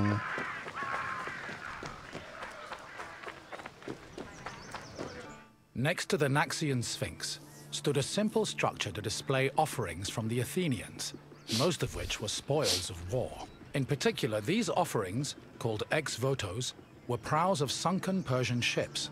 The Athenians built the portico after their naval victory over the Persians in 478 BCE.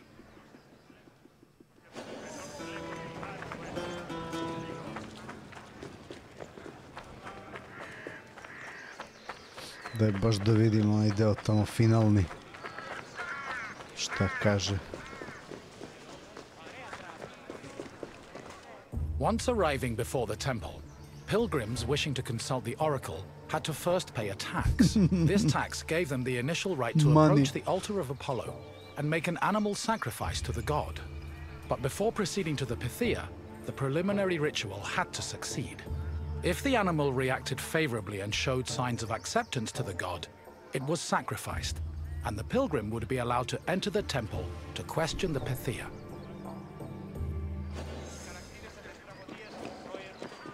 At last, we arrive at the Temple of Apollo, where the oracle relayed her prophecies. The temple was the final destination of those seeking an audience with the Pythia, and its appearance matched the majesty of its purpose.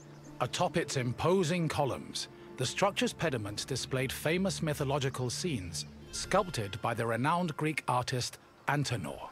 But as grand as the temple looked from the outside, it paled in comparison with what happened within.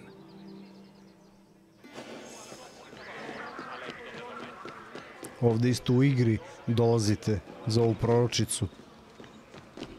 Prophecies were given in the most restricted part of the temple, the adyton, by a chaste woman known as the Pythia. Before delivering prophecies, she first purified herself with water, then burned laurel leaves and barley flour to begin the ritual. Finally, while seated on a tripod surrounded by offerings, the Pythia delivered Apollo's messages. Her words were often strange and indecipherable, and required further interpretation by the temple's priests. Despite much research, the exact causes of the oracle's behavior while prophesying are debated to this day. Luda žena. Myths say that while searching for an oracle who could impart their words to mortals, Apollo established a sanctuary on Mount Parnassus. Apollo took over this site by slaying its sinister guardian, the snake-like Python.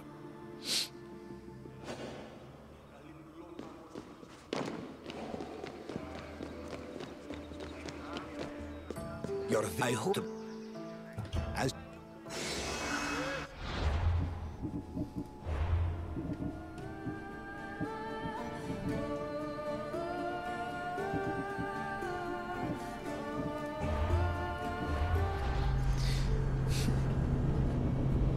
Da vidimo još ovo.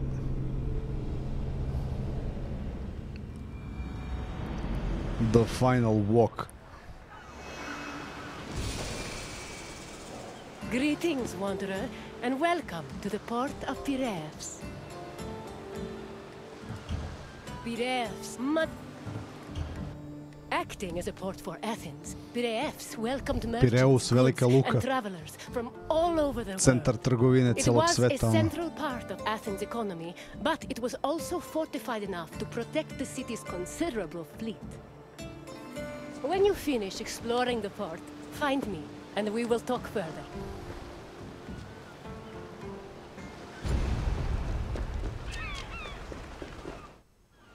Ćao Dimitrije, pozdrav. Piraeus, a peninsula southwest of Athens, became the city's main port after the politician Themistocles encouraged the development of its natural harbors.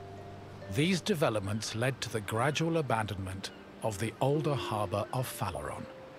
Piraeus's fortifications were further developed by Cimon and Pericles, along with the long walls, which ensured goods could still be moved during sieges.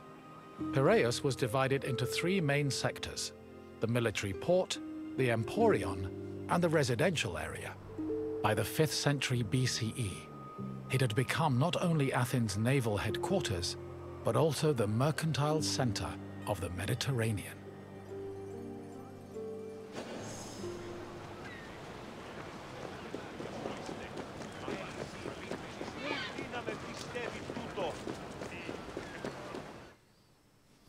Piraeus's development during the 5th century BCE attracted a large population. Many craftsmen, merchants, bankers, sailors, and ship owners moved to the port in great numbers.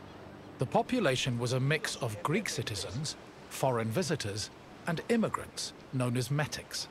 The variety of the port's inhabitants gave Piraeus a cosmopolitan atmosphere.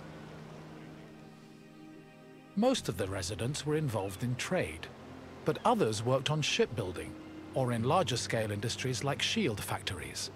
Piraeus's commercial focus offered many opportunities for those seeking to increase their wealth and status. One such rags-to-riches tale is that of Passion, a slave who eventually became a citizen and earned a fortune thanks to his bank and his shield factory.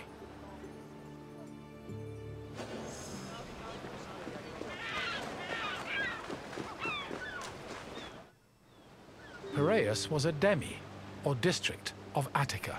Because of its size, function, and varied population, it had a much more complicated administrative structure than other demes.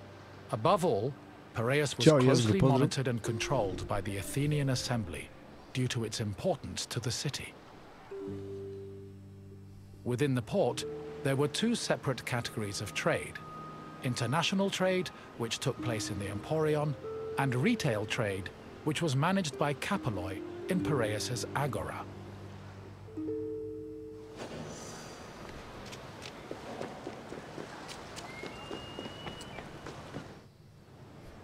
The Emporion was a commercial port dedicated to trading goods from overseas. All international transactions were required to be made within its limits and needed to be exclusively wholesale. Elected magistrates managed all business and laws in the port.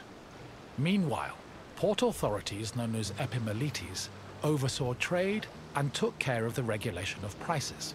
This was an especially crucial duty, as the amount of supplies and goods could fluctuate wildly based on factors like bad harvests or lost cargo. Common products sold in the Emporion included vegetables, fruits, fish, leather, timber, marble, metal, weapons, and ceramics. According to Hermippos, Athens was also wealthy enough to afford the finest goods from all over the world, including figs from Rhodes, almonds from Thassos, oil from Samos, and wine from Chios. Taxes were collected on all merchandise that came into the Emporion, which provided Athens with a major source of income. To je to, porez. Znači, neverovatno. Kad pomislite preko koliko vremena je ovo i da su oni tada oporezivali već stvari, evo.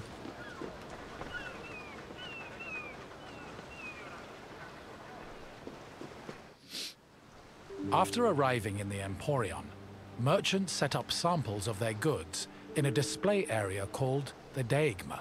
This was where citizens and foreigners gathered to officially make their deals, and almost all merchandise that came into the Emporion was traded within the area. The deigma was under constant supervision by magistrates, who negotiated price control with the importers. They would occasionally give special privileges to those who agreed to sell at lower prices. These privileges ranged from tax exemptions to specially reserved seating in the theater. Ceo sistem u fullu, sve ono. Piraeus was a deme, and as such was supervised by a magistrate called the Demarchos. While most demarchoi were chosen locally within their deme, Piraeus was appointed directly by Athens, so the city could better monitor its commercial interests. In fact, matters regarding the Emporion, the military harbor, and the grain trade were regularly debated and decided by the Athenian assembly. Transactions within the Piraeus were supervised by metronomoi. These were magistrates responsible for keeping track of weights and measures. They made sure merchants' measurements were always accurate to prevent bad deals and scams. Even though Piraeus would eventually develop into a city in its own right, it always remained under the control of Athens.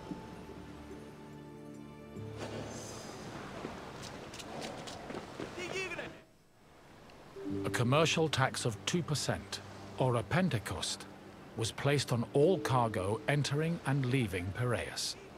The tax was collected by a group of 5 people called pentekostologoi. According to Andocides, this position could be bought for the hefty sum of 30 talents, or 180,000 drachmae. However, most of these officials made a profit of up to 6 talents, making the job very lucrative. Yeah, but... While merchants were responsible for setting the value of their goods, pentekostologoi had the power to challenge the value if they saw fit. Furthermore, merchants were required to register with these officials before they could transport, display, and sell their goods. Overall, this system provided Piraeus, and by extension Athens, with a tremendous amount of money. Pa nije čudo da imaju banke ove danas, Pireus banka. Zašto? Zašto su tu akumulirali pare 500 godina pre Hrista, evo. The sale of grain was overseen by special magistrates called sitophilikeis. Since some Greek cities had a grain deficiency and relied heavily on imports, these officials were extremely important. Their duties encompassed all aspects of grain commerce, including price control and profit margins, to ensure Athens remained well-fed. This is no surprise. Grain was so important to Athens that 2/3 of all stocks were required to be transported and sold at the city's agora by law.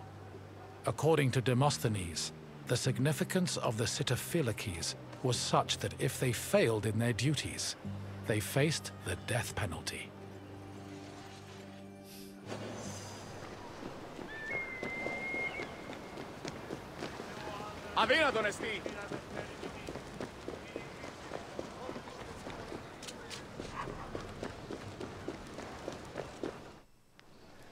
The Emporion operated on a foundation of credit and loans. Overseas commerce was handled by two types of tradespeople. Emporoi transported cargo in borrowed ships, while naukleroi were ship owners who moved goods on their own vessels. Elsewhere in the Emporion were bankers and accountants who arranged loans and kept track of incoming and outgoing ships. Emporoi and naukleroi financed their maritime voyages with these loans, which often had a high interest rate due to the dangers of sea travel. Emporoi used the loans to pay for both the cargo and the right to a ship, while naukleroi only had to pay for their crew. Loans and interest were repaid upon a ship's return to port. However, in the event of a catastrophe such as a shipwreck, the merchant and ship owner were released from their obligations, and the losses were transferred to the lender.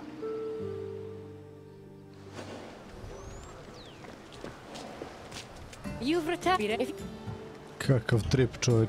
Kako su lepo opisali sve živo, sve što se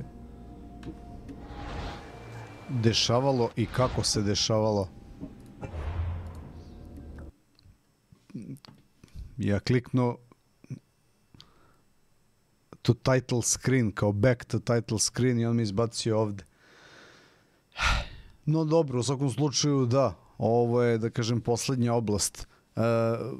Videli ste bukvalno koliko je kompleksno grčko društvo bilo još tada, kažem, stotinama godina pre nove ere, pre Hrista, i kako su postavili standarde i norme za moderno društvo, da su rodonačelnici gomila stvari u mnogim sferama, u mnogim domenima modernog života danas. I zbog toga je grčka istorija bitna, da kažem. Egipatsku smo videli u onom prethodnom streamu, sad smo videli i ovu. I to je to što se tiče ovih tura, Discovery Tours, ovde na kanalu. Naredni susret sa Assassin's Creed tematikom imat ćemo u DLC gameplayu. Prvi se zove The Curse of the Pharaohs i on je sastavni deo Assassin's Creed Origins igre. A nakon toga imam u ovoj Assassin's Creed Odyssey imam onu ekspanziju, to je DLC koji se zove Fate of Atlantis, ako se ne varam, ili tako nešto. U principu to je manje više to što se mene tiče. Ja se odjavljam lagano. Evo, danas smo odmorili od pucačine od Duma koju smo juče završili. Ako niste gledali, imate na kanalu sva 3 streama, pa izvolite, pogledajte i bacite neki komentar, šibnite like i vidimo se najverovatnije sutra u novom streamu, upravo u ovom DLC-u prvom koji sam najavio, ali bacit ću program preko dana, nedeljni program, ako uspem da ga sastavim, pošto je sad sve pod znakom pitanja, ne znam koliko šta traje od ovih DLC-eva i generalno, ali nema veze, napravit ćemo okvirno nešto ako ništa drugo. Lepo spavajte pa se vidimo sutra. Ćao!